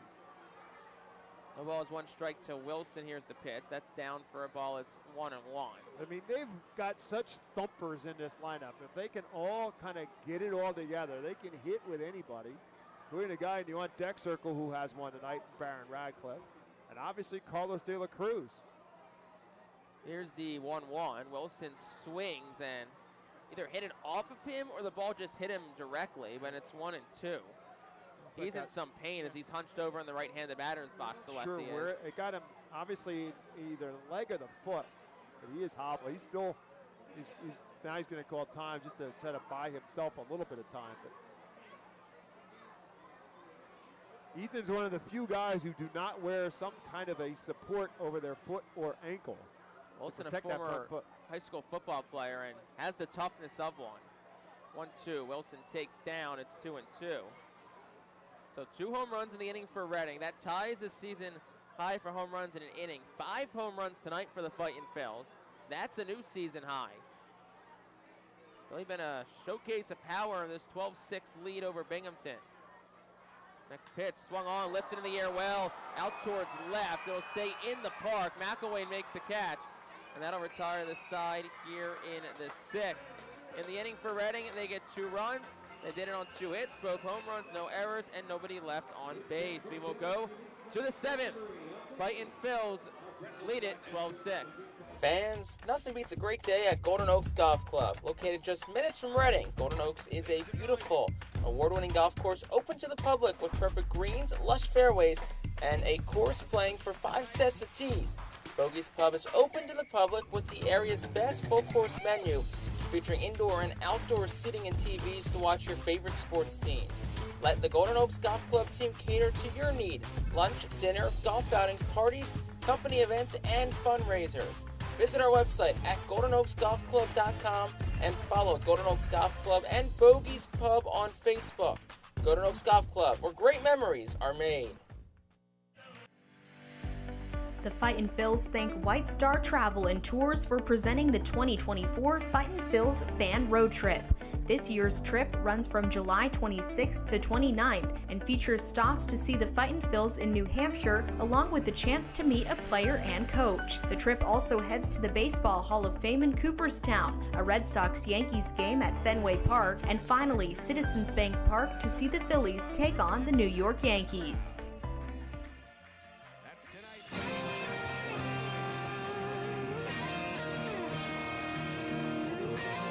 Top half of the 7th inning. Fightin' Phils are excited to bring your Phils baseball live in the comfort or dryness of your own home. Join us on the Fightin' Phils radio network on YouTube, Facebook, Twitch, Twitter, or ourphils.com/radio. So Christian Hernandez is back out, and he will get 9-1-2 of the Binghamton lineup, starting with Wyatt Young. It's a 12-6 lead for the Fightin' Phils. They got 2 more runs last inning. And Young digs in from the left side. Here's the first pitch, and it's at the knees for a called strike. It's 0-1. There was an extended conversation again between innings with our groundskeeper Dan Dirk Douglas and Zdenek Zedek, our home plate umpire. Here's the 0-1. Outside for a ball, 1-1. Fightin' Phils put on a show tonight. True display of power, as we said, 5 home runs. As I said, they must know who's here, because they're certainly leaving an impressive mark on Dave Dombrowski and Preston Mattingly, both here tonight. 1-1 is up. Young tried to check, the appeal. Zdenek Zedek will say no swing. It's 2-1. This has to be also a record for the number of times we've mentioned the third base umpire run. Third base umpire, crew chief. Well, Bryce Harper, single. Kyle Schwarber scored. Phillies lead 1-0. Is he still in? Looks like he's still in. That's good.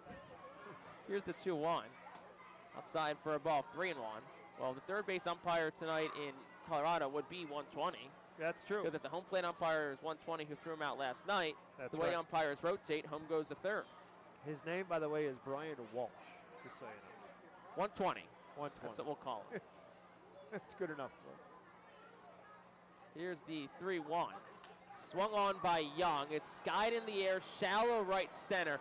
Lee Sang sprints in, loses the hat as customary, makes the catch. And then after he made the catch, he flipped it behind the back to Jose Rodriguez at second base. So a nice play by Marcus Lee Sang, and that brings Matt Rudick to the plate. I wonder if there was a bit of a message there from Marcus Lee Sang to say, like, you know, we're a lot closer to you than it was to me. But I don't know if Rodriguez didn't really notice it right away or see it right away, because he didn't really even go back for it at all. And great job by Lee Sang. He ran a long way to get there. So here's Matt Rudick. First pitch is up for a ball. It's 1-0.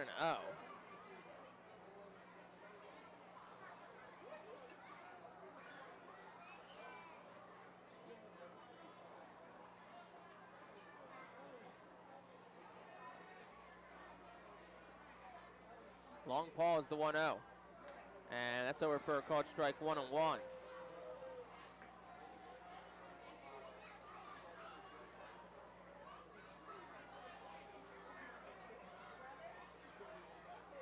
One ball, 1 strike to Matt Rudick, 1 out, top 7. Fightin's lead 12-6. Hernandez comes set. Here's the pitch. Swung on, knuckled foul. It's 1-2. In Lehigh Valley, the Iron Pigs got a win. 6-3 over Rochester. David Parkinson spun a gem, gets his first one of the year. 6 innings, 2 runs, 7 hits, and a walk. 4 strikeouts for the lefty, David Parkinson. Here's the 1-2, and that's down for a ball, 2-2. You got to give Reading credit tonight, too. Binghamton struck first, 2 in the third. They responded with 5 in the fifth, 4 in the sixth. 5 in the third, 4 in the fourth, 1 in the fifth. Binghamton then scored 4 in the top of the sixth, and Reading responded with the 2 home runs in the bottom of the inning. 4 straight innings Reading has scored, 3 crooked numbers, and the 2-2 sails high and wide from Hernandez. It's 3-2.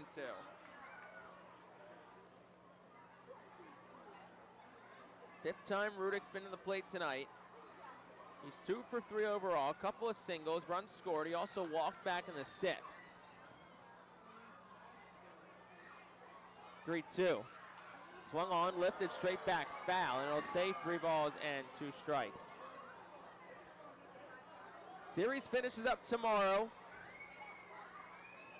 Supposed to be a beautiful day, 84 the projected high, and sunny skies here in Baseball Town.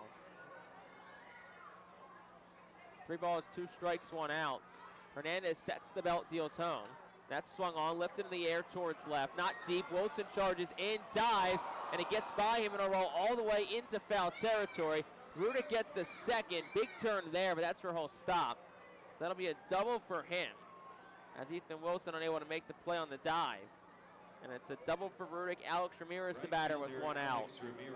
So all three outfielders have had balls in which they've had to charge and make long runs. Baron Radcliffe in the last inning couldn't come up with one. Ethan Wilson the same on that one. Marcus Lee Sang the one who was able to get there. But great effort again by Ethan Wilson. You don't get anything else but a great effort from Ethan Wilson. As we said, toughness and always gives 110%. Alex Ramirez is the batter. Here's the pitch. And that's up for a ball 1-0. Tyler McKay gets up, starts to throw in the Fightin Phil's bullpen. The rain also is starting to pick up in intensity again.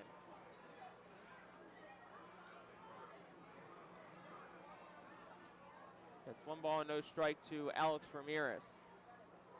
Here's the 1-0. And that's over for a strike. It's 1-1. Alex Ramirez tonight, 2 for 4, a 2-run double back in the third. Also scored a run in the 6th last inning.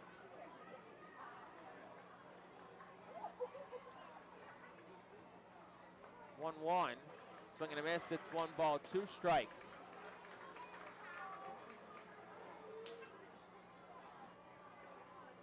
Ponchos are out. The umbrellas are out in full force.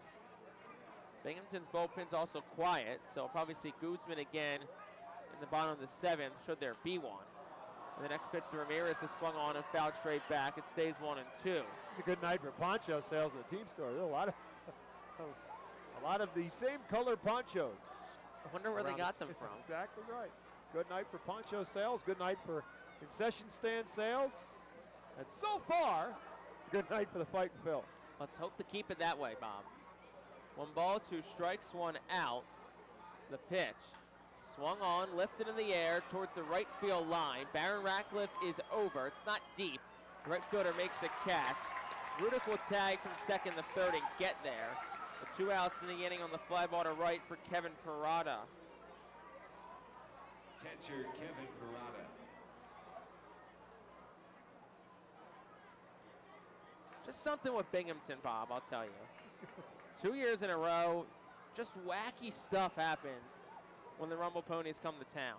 I put it in the game notes this morning, so that's probably partially my fault.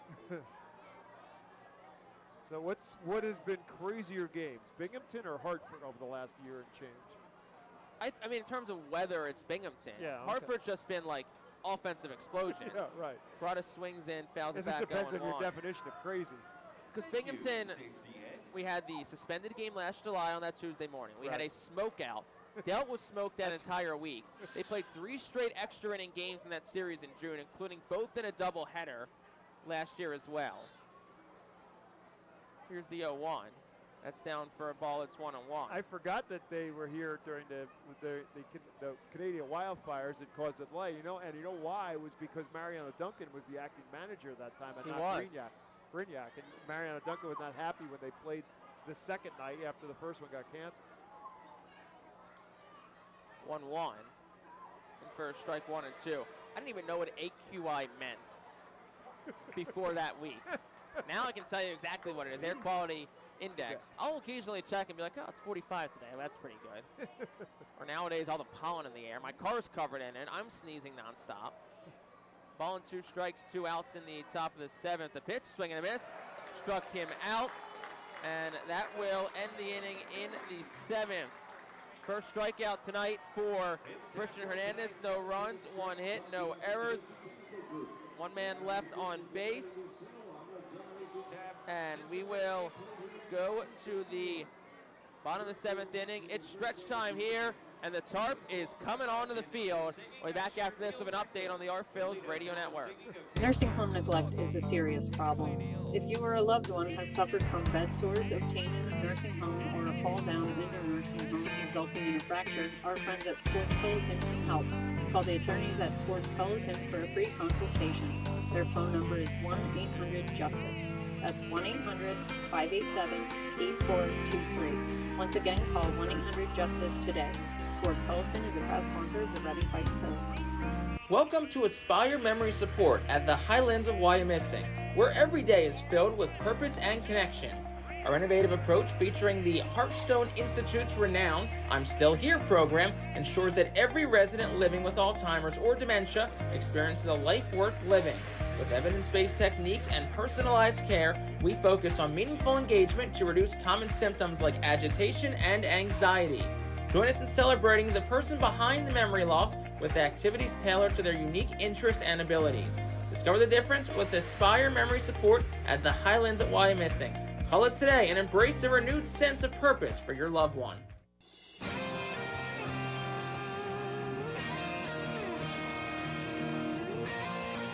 Well, we're back. We stretched here at America's Classic Ballpark, and the tarp is coming out onto the field. So it's a 12-6 game. The Fightin' Phils have the lead over the Binghamton Rumble Ponies.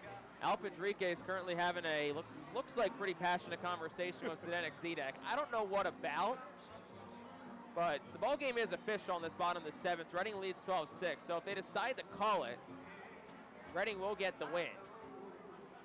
Fightin' Phils all head back to the clubhouse. The tarp has been placed here at America's Classic Ballpark. They are calling for rain over the next few hours, so we'll see kind of what happens here. We'll keep you updated, but nonetheless, we are heading into a rain delay. Stay tuned on social media or here on the Fightin' Phils Radio Network. Bob McCool will hop back on with any updates as they kind of progress here throughout the night. But for now, it is a rain delay here on the Fightin' Phils Radio Network. What we'll flip on the interview with Dave Dombrowski, and then from there, kind of to stick with us, we'll give you any updates. But yeah, 12-6 Fightin's lead, bottom 7 here on the Phils Radio Network.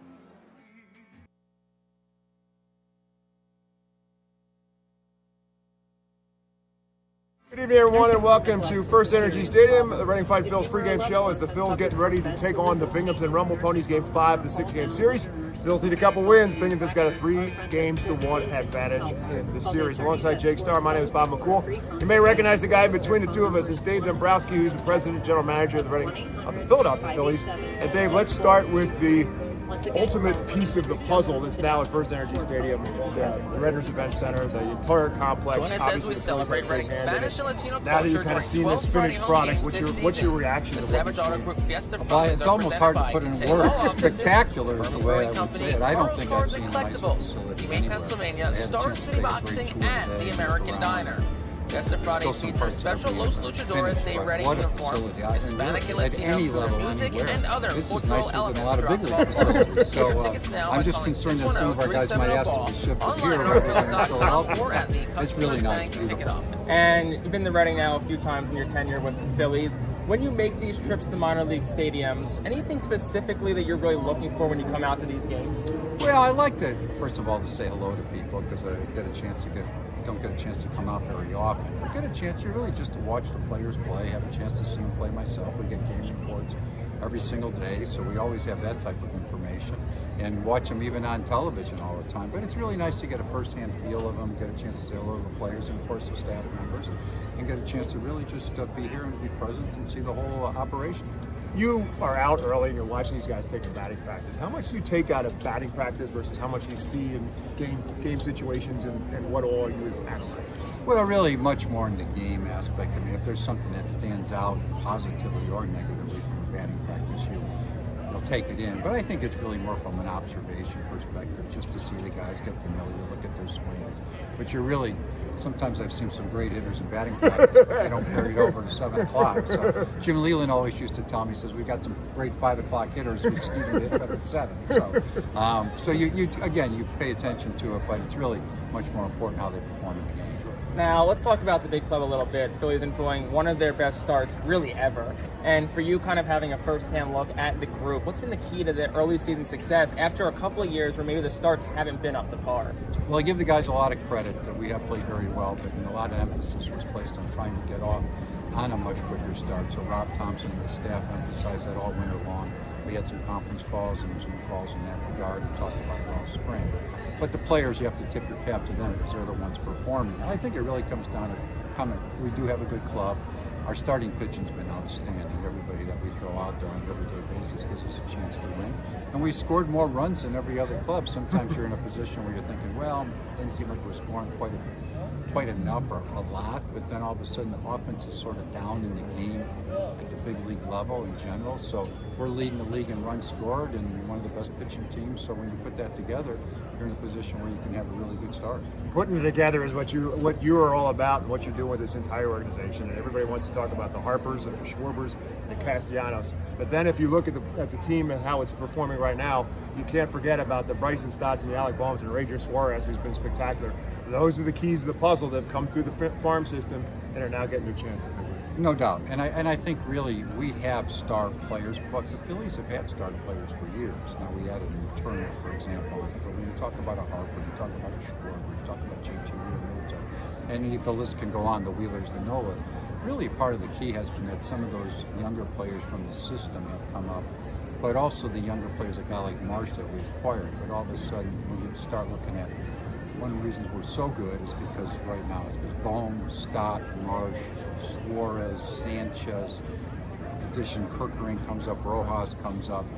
They've taken that next step. So not only are we in a position where we've got those stars on our club, we're also in a position where we have a real deep ball club, and a lot of it are those young players stepping up and doing the job for us. Now, one of those young players that you mentioned is Johan Rojas, who got the call up almost a year ago, last July, to the big leagues. When did you have an inclination that Rojas was going to be somebody that could contribute to your club in 2023? Well, I mean, you're always looking. There's an example. You look and play at spring training, so you know he has a lot of talent. You know he can really go get the ball inside the field. But then I think you're just constantly watching all the time. I would think really it was more a month beforehand, because now you start looking at all your alternatives. Where can you acquire somebody, what he can do, and then you start looking at what he can bring in his offense, but also can he keep his head above the water on offense? But really you're in a position where his defensive capabilities were so good. And we scored a lot of runs, so it wasn't like we needed somebody that was a real great offense. But I would say with the year that he had, which is a good one, we really started about a month before we got to the trade deadline to be in a position to say, hey, we might have the answer for ourselves to make us better right here in our own organization. Now, same question, but about Orion Kirkering, who joined you guys pretty late in the season. Well, in Kirkering's case, of course, a much different spot, but people kept talking all year long about Kirkering would be one of our better pitchers by the end of the year. So his numbers were so dominant every level that he was. Of course, he went there every step of the way. But then I remember we had a conversation in September saying, okay, let's start talking about playoff rosters, how will it look? And it really came up from our pitching personnel and people in development saying, I guarantee you that Orion Kirkering is one of our 13 best pitchers in the organization. So you had an eye on him all year long, but he continued to perform. He didn't tire, which was important because being the first full year for him. So it was really more of a September discussion for him. We talk about the players so much at the minor league levels, and sometimes you forget about the guys who are running the show at this level. And Al Padrique is as good of a guy in an organization or good of a baseball guy as you can find. You really ended up being a great fit for the Phillies organization and a great fit here in Ryan. No question, Al Padrique and his staff, but in Al Padrique's case, he's been in the game for years. He's a very knowledgeable baseball person. He's always been regarded in that. He loves it here, but he can teach the young players. He has patience. Unfortunately, we haven't had as good a year on the field. Those young players from below haven't quite reached this point. So having somebody with that demeanor that can teach and at the same point continue to develop and keep that attitude is so important. He's done a fantastic job for us. And last one for me, Dave, is that your tenure has seen a lot of success. Went to a World Series in 22. Went to was a win away from going back to the World Series in 2023. For 2024, we talked about how great the start has been, but what's it going to take for this group to kind of get over that one last hurdle and bring a trophy back to Philadelphia? Well, we have a good club, but there's a lot of good clubs in baseball, and you look even in the National League and start talking about the clubs, the Dodgers and the Braves the last couple of years, they've won 100 games and they haven't made it to the World Series. So you're in a situation, you have to not only continue to play well during the season, you have to play well at the right time. And I think we have the type of club that can do that because we have really good starting pitching that can shut down anybody, some really good dominant arms, and probably as good a core of group of players that can hit good pitching as anybody when you start talking about some of the guys. But it's not easy, you just have to do it at the right time. I'll give you the props that when you started to put some of these pieces together, there were some people who thought you had maybe lost your mind a little bit. There were some pieces that, why is he signing all these guys who can just sit back and hit? Now that it's worked, and now that you've seen the chemistry of this club come together, there has to be a certain extra level of pride on your half that says, you know what, we did this the right way, and what we put together is pretty special. Well, there's pride for the organization. Of course, the real step is and that's what we're trying to accomplish. But I think sometimes people think you can do everything immediately, and it's not quite that easy. Sometimes you're dealing with injuries, sometimes you may be available at that particular time, but I think right now, at least we're in a position where we're well-balanced club. We've got good defense, we've got good pitching, good bullpen, we score runs, we've got some speed, so it took a while to put all of that together, probably at that point where it's starting to gel for us at the big league level. But the last piece of that puzzle, it's hard to figure it out until you get it all together, is the chemistry. Because the chemistry in the clubhouse in Philadelphia is unbelievably good, and it ultimately helps push that final step. No question about it. We have a group of players. They get along very well. They play the game the right way, and they play hard. And if they get beat, they figure tomorrow we'll be back to beat you. But they really have the right attitude. We've got great leadership. It's a welcoming clubhouse for the young players to come up and produce. So it's an outstanding group. Thanks very much. He's Dave Dombrowski. Reading Fight Phil's, Binghamton Rumble Ponies. We'll take a timeout. We come back with lineups and first pitch right after this, and Reading Fight.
Very good evening and welcome into the Reading.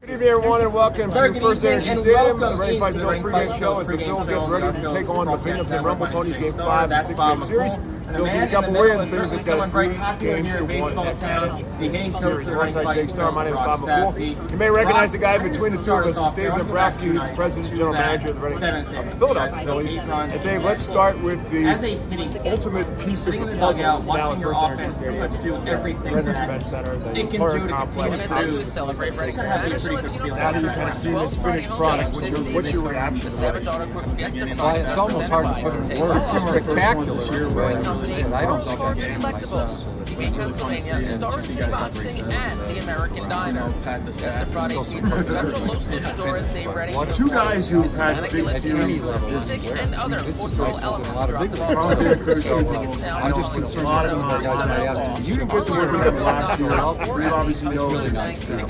And you've been running now a few times in your tenure with the Phillies. When you make these trips to minor league stadiums, anything specifically that you're really looking for when you come out to these games? Well, I like to, first of all, to say hello. It's been awesome to see, and they performed at this level last year, so it's been awesome to see them break out of those early funks, and hopefully they can keep it going for the rest of the year. We talked in the preseason about just how excited you were to get back here to Reading. Now that you're back, now that it's been a couple of months, just how's it feel been back here in baseball town? Yeah, it's awesome. A lot of memories here, a lot of good memories. 2014, not as many good memories as 15. How much do you take out of batting practice? I love my time when I played here in Reading. Game situations yeah, it's just very familiar. All the really much more in the game aspect. If there's something that stands out. Do the players, I mean, I know some of the players realize it, but do they really realize the difference of what it was like when you were here last year's team, but what they're experiencing now? But you're really, how beautiful sometimes I see some I think there are a lot of the guys who have never been here before. Jim Leland always used to come and see how tight it was and stuff like that. So, yeah, everybody's very grateful. So you pay attention to it, but it's really much more important. And when you walked into this facility, now let's talk about the big club a little bit. Phillies enjoying one of their best starts really ever. And for you kind of having a first-hand look at the group, what's been the key to this early season success after a couple of years where maybe the starts haven't been up to par? I mean, that being said, I give the guys a lot of credit about being in the old tiny clubhouse and kind of, the team chemistry that year in 15 was through the roof. And I honestly think that clubhouse had something to do with it because there was really nowhere to hide. But the players, you have to tip. I know you don't like talking now about Brock Stassi, the players, so much because you're we Brock do have a Stassi. good club. So I'm going to Our flip starting the question pitching around. What would Brock Stassi, the coach, talk to Brock Stassi, the hitter? And we've scored more runs than every other club. Sometimes you're in a position. Enjoy the moment and not get caught up in the small things. Don't stress so much about the 0 for 4s and 0 for 5s. Just trust the process and that everything's going to work out the way it should. And keep your nose down and work hard. So coaches told you that all the time, but now that you are one of them, you got to say it. Yes, absolutely. Putting it together is what so you, a couple what of you other are all about. players that have had some good weeks. Neither in the lineup tonight, but Kendall Simmons and Marcus Lee both produced at a pretty high clip this week. And they're both guys who quiet Aprils, really strong Mays. Anything you've noticed, anything you've worked on with them that's kind of sparked that recent success? Yeah, there's been a couple things. No doubt. I'm very familiar with both those guys. I was able to build a relationship with them last year when I was a hitting coach for them in Jersey. And, with Marcus, it was just about him getting consistent every single day. And he's a big tinkerer, which we all are. And just him understanding that his swing, his natural swing is good enough.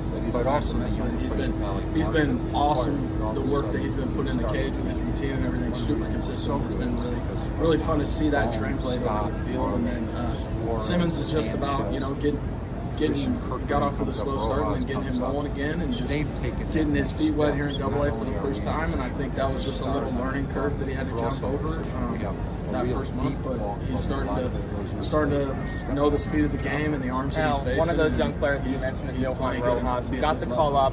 Flip side of that is a guy, Jose Rodriguez. When did you have an inclination that Rojas was going to be somebody that could contribute to your club in 20 season? Welcome to one of our new hitters. I mean, you're right always now he's looking digged up. He hasn't played much, but his approach is a bit unique in the sense that first swing is for the game, for it all. But he has really, I don't know if it's been that way all along, but it's had over the course of the last 3-4 weeks. The approach seems to be as the at-bat, he still does a very good job of extending the at-bats, sees a lot of pitches, and changes his approach as the at-bat extends and becomes a line drive hitter. Yeah, he's got the hit ability for sure. We scored a lot of runs. So when he came over from the White Sox, there's some swing and miss, and not really working counts and stuff like that. So that's just really something that we, as an organization, have really been harping to him. It's like, hey, we might have to stick with this approach, stick with this plan, and go from there. And he's really bought in. Now, same question, but about as a hitting coach, when you guys pretty late in the year this year, on your first year. Well, in Kirkland's case, of course, much specific philosophies that you have, or is it kind of more just things that you picked up with other people around you? Yeah, I mean, I like to see guys just be on top of the fastball because every level on top of the fastball, it's going to be really hard to hit the fastball and cover. Then I remember we had a conversation. I would say the overarching thing that I preach is like, just be ready to do. And it really came up with if he does hang something, go ahead and turn it loose. One guy that we haven't talked about, my last question for you, is Carson Taylor. He's had an unbelievable run so far this season. Obviously, he is having his best year as a hitter. What do you see from him that he is doing that has made this season different? Or is it just your coaching? No. We talk about I'm staying out of his way. He's got a very solid routine when he comes in the cage, very professional about it. in an organization of sticks with baseball no guys. matter if he went 0 for 4. He really ended up being a great like fit for the Phillies organization and a great fit. It's always the same. No question. And so that's what it takes to be a pro and get to the highest level is very consistent throughout the course of the season, and that's what he's been doing, and hopefully he can carry it towards the end of the year. But he can. We asked Al Padrique a similar question last night. For you, as someone who coaches in the Phillies organization, and someone who's played for the Phillies before in your career, how much attention do you pay to the success they're having at the big league level, and do you feel any sort of a ripple-down effect from the success the big clubs have? Yeah, pay attention to and last one for me, Dave, is that your tenure has seen a lot of success. Went to the World Series in 22, went away from going back to the World Series in 2023. For 2024, we talked about how great the start has been, but what's it going to take for this group to kind of get over that one last hurdle and bring a trophy back to Philadelphia? Well, we have a good club, but there's a lot of Brock Stats, the Fightin' Phil's hitting coach. Appreciate you joining us as always. My broadcast partner, Bob McCool. I'm Jake Starr. This has been the pregame show on the Fightin' Phil's Radio Network. Take a quick time out. Lineups and first pitch. Coming back. Continue to play well through the season. Good evening, everyone, and welcome to the pregame show. The Ready Fight Phil's Binghamton Rumble Ponies are going to play Game 3 of a 6-game series. Binghamton won Game 1. Fightins came out with 16 hits last night, scored 12 runs, and win Game 2. So the series is even. Alongside Jake Starr, my name is Bob McCool. Talking with the manager of the Fightin' Phil's, Al Padrique. Skip, you always talk about the balance of baseball. Don't get too high, don't get too low. But when you're going through a 14-batter, 7-hit inning, scoring 8 runs, you got to get a little high. You got to have a little fun with something like that and enjoy those kind of moments. Well, definitely you do, as long as you stay humble. Because this game, and if you don't, it can come back and hurt you, the wrong way. But I think if we have the type of team where they know once we start playing well, we got to maintain our emotion, be the same whether we're doing good or we're doing bad. And as long as we stay humble and we know what our job is on a daily basis, we're fine. I'm not worried about this team makeup or attitude, because I know they're all true professionals. They understand that on this game, again, you have to be humble. Now, when you talk about the anatomy of an inning like that, on the surface level, it just looks like everybody's getting a hold of something. Everyone's finding a way to get on base and to produce. But maybe you take us behind the scenes. An inning like that, as rare and as hard as it is to accomplish, what's it take? Is there anything you noticed with the group last night where you just felt like an inning like that was brewing? Yes, because, lately we've been swinging the bat a lot better. We've been hitting some ball hard right at people.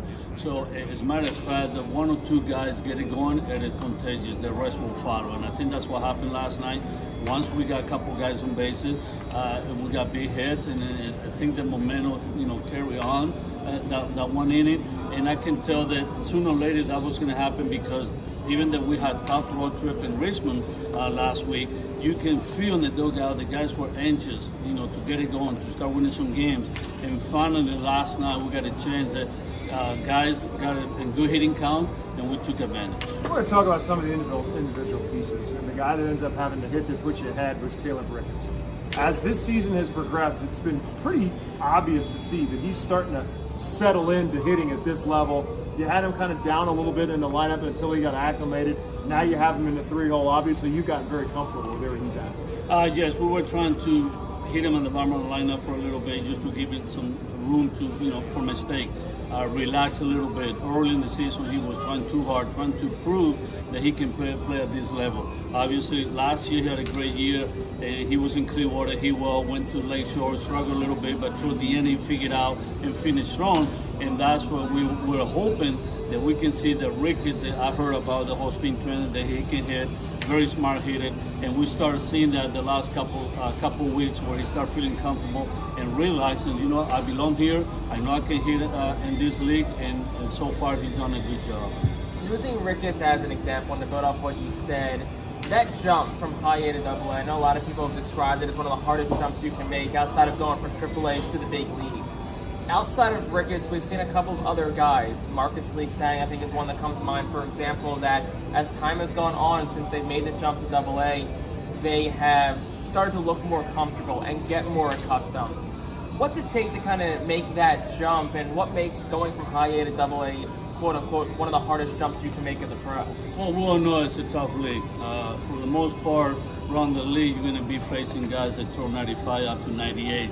You're going to see good starters that can go 6-7 innings, and they have command of all their pitches. You got bullpens, guys that will come in and will challenge you with 97, 98 fastball, good slider, changeup. So it's a matter of time for them to make some adjustments, trust itself, trust the process, and understand that it's not going to happen overnight. As long as you stay with your routine and you believe in yourself and you trust the process, you're going to start seeing results, and that's what we start seeing from Lee San, De La Cruz starts running the ball well. Ricketts, like we're talking about him, and start feeling comfortable around the league. You're talking about being humbled by this game. Two guys in particular who had success last year. Everybody knows they can hit. Carlos De La Cruz, Ethan Wilson, both got 2 hits last night. We're all kind of waiting for it to happen. We all know it's there.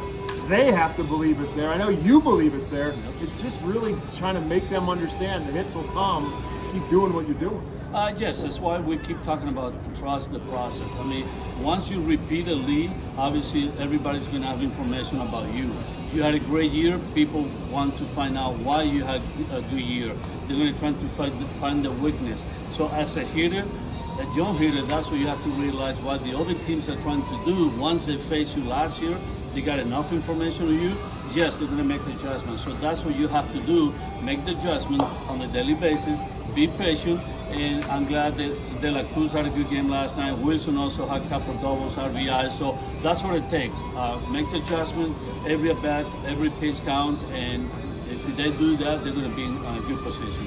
Jose Rodriguez, not in the lineup the last couple of nights, but he's someone that's really turned a corner come May.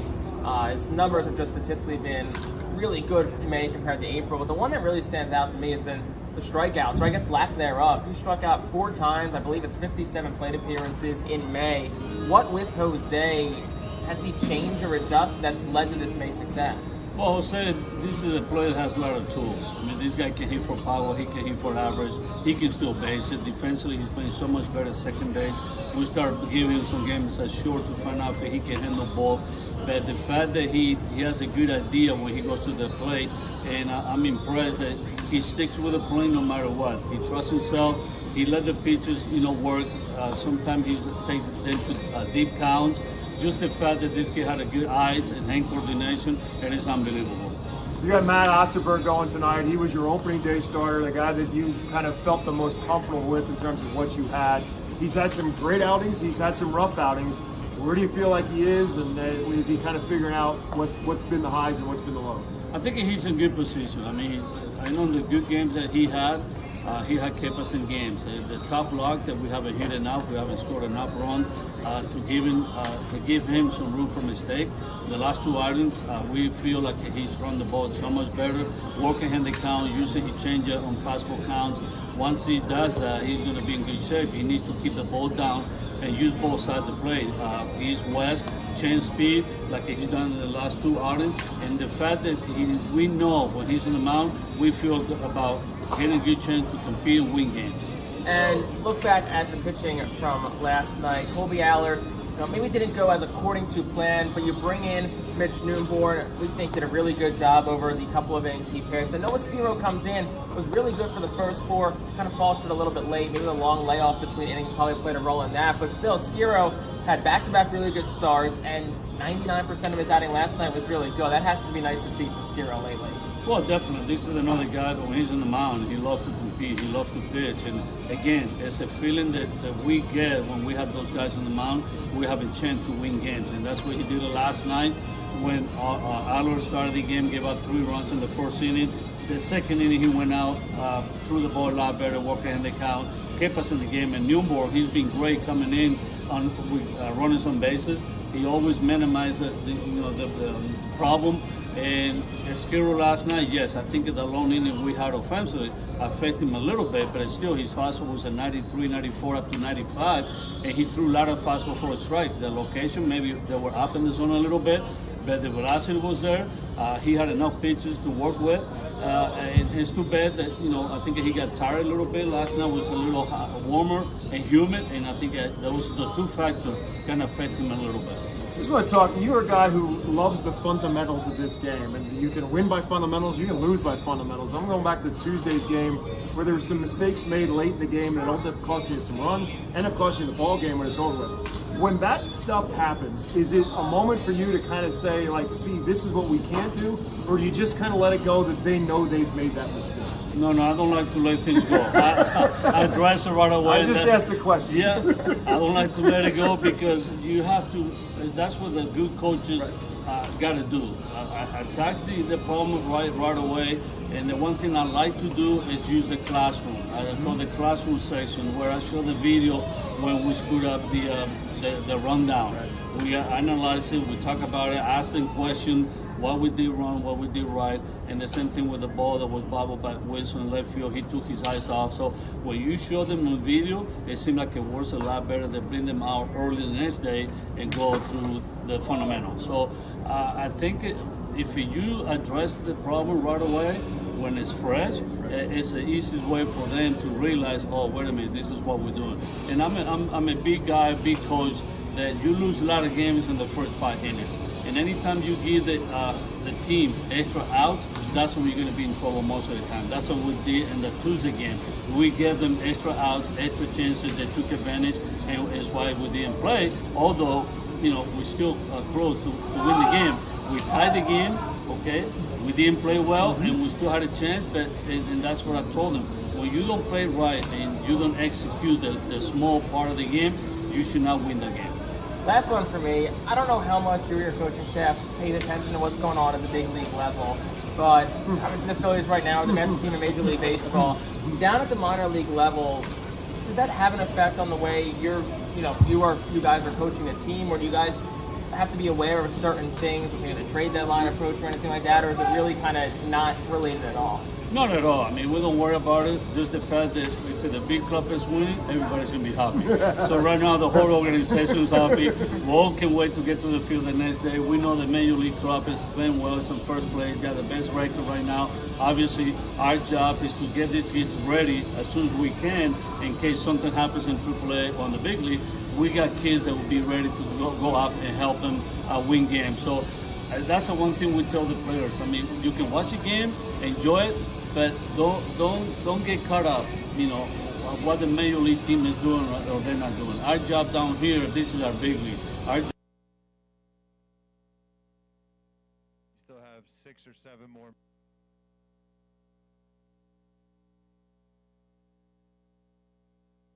When the rain stops.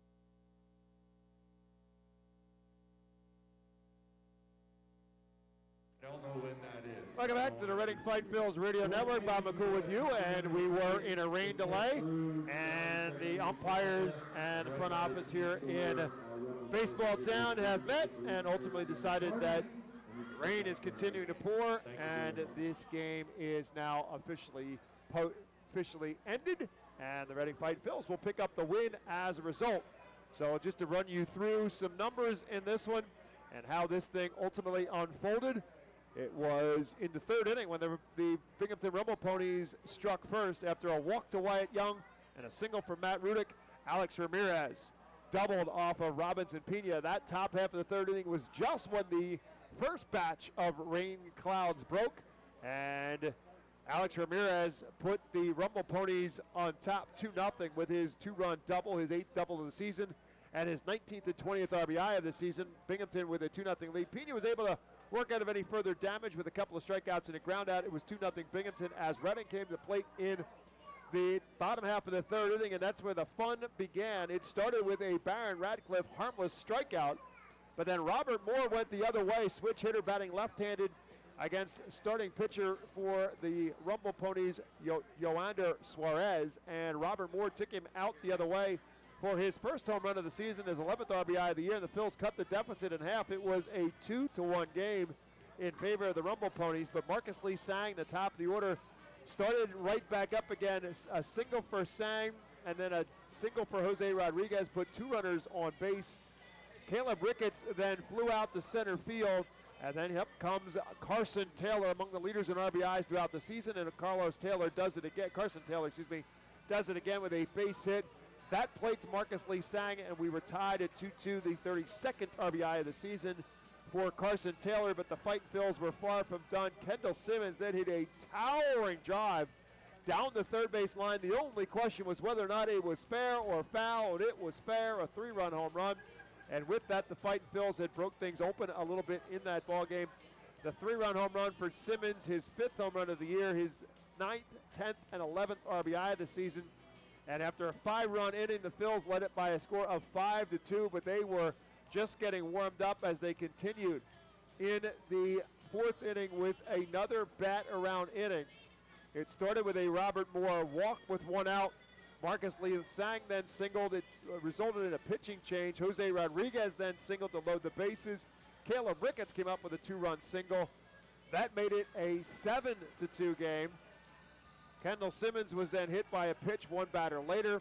Bryce Ball then drove home a run with an RBI single. And after it was all said and done, the Phils had put up a 4 spot in the inning. 2 RBIs for Caleb Ricketts in the inning, an RBI for Bryce Ball as well. And the Fightin' Phils led it by a score of 9-2. And then in the 5th inning, a solo home run for Baron Radcliffe. Good to see Radcliffe clear the yard. A 3rd home run of the season for Radcliffe. A solo home run made it 10-2. Binghamton came back with some thunder in their half of the 6th inning. And it got started with who else but Wyatt Young and a walk. Binghamton ultimately ended up batting around an RBI single and a ground out from Alex Ramirez, a double for Kevin Parada. And among other damage, the Rumble Ponies put 4 runs across in the inning. That made it a 10-4 game, and again, played through a steady downpour. Fightins came back in the top of the 6th with the rains temporarily stopped for a little bit, and they got solo home runs. Carson Taylor with a rocket off the top face of the Redner's Event Center. Carson Taylor's 5th home run of the season, his 2nd RBI of the night, and now has 32 on the season. And 1 at batter later, it was Bryce Ball with his 2nd home run in as many nights. Another solo home run for Bryce Ball. The 5th home run of the night for the Fightin' Phils. For Ball, his 2nd home run of the year, his 13th RBI of the year. And the Fightin' Phils lead then had extended to 12-4. Binghamton batted the top of the half of the 7th inning against Carlos Francisco, and he did a pretty good job of getting them down with only a double mixed in for Matt Rudick. And again, the rain was continuing to pour down, and ultimately the umpires decided to put the tarp on the field. They waited the necessary 30 minutes and ultimately decided the rain is still coming down here at FirstEnergy Stadium. And so the game is now completed, and it is indeed officially a game and officially a win for the Fightin' Phils as well when this is now recorded in the book. So the Reading Fightin' Phils will pick up the win on the night. And it may be a rain-shortened game, but everything counts in the statistical category.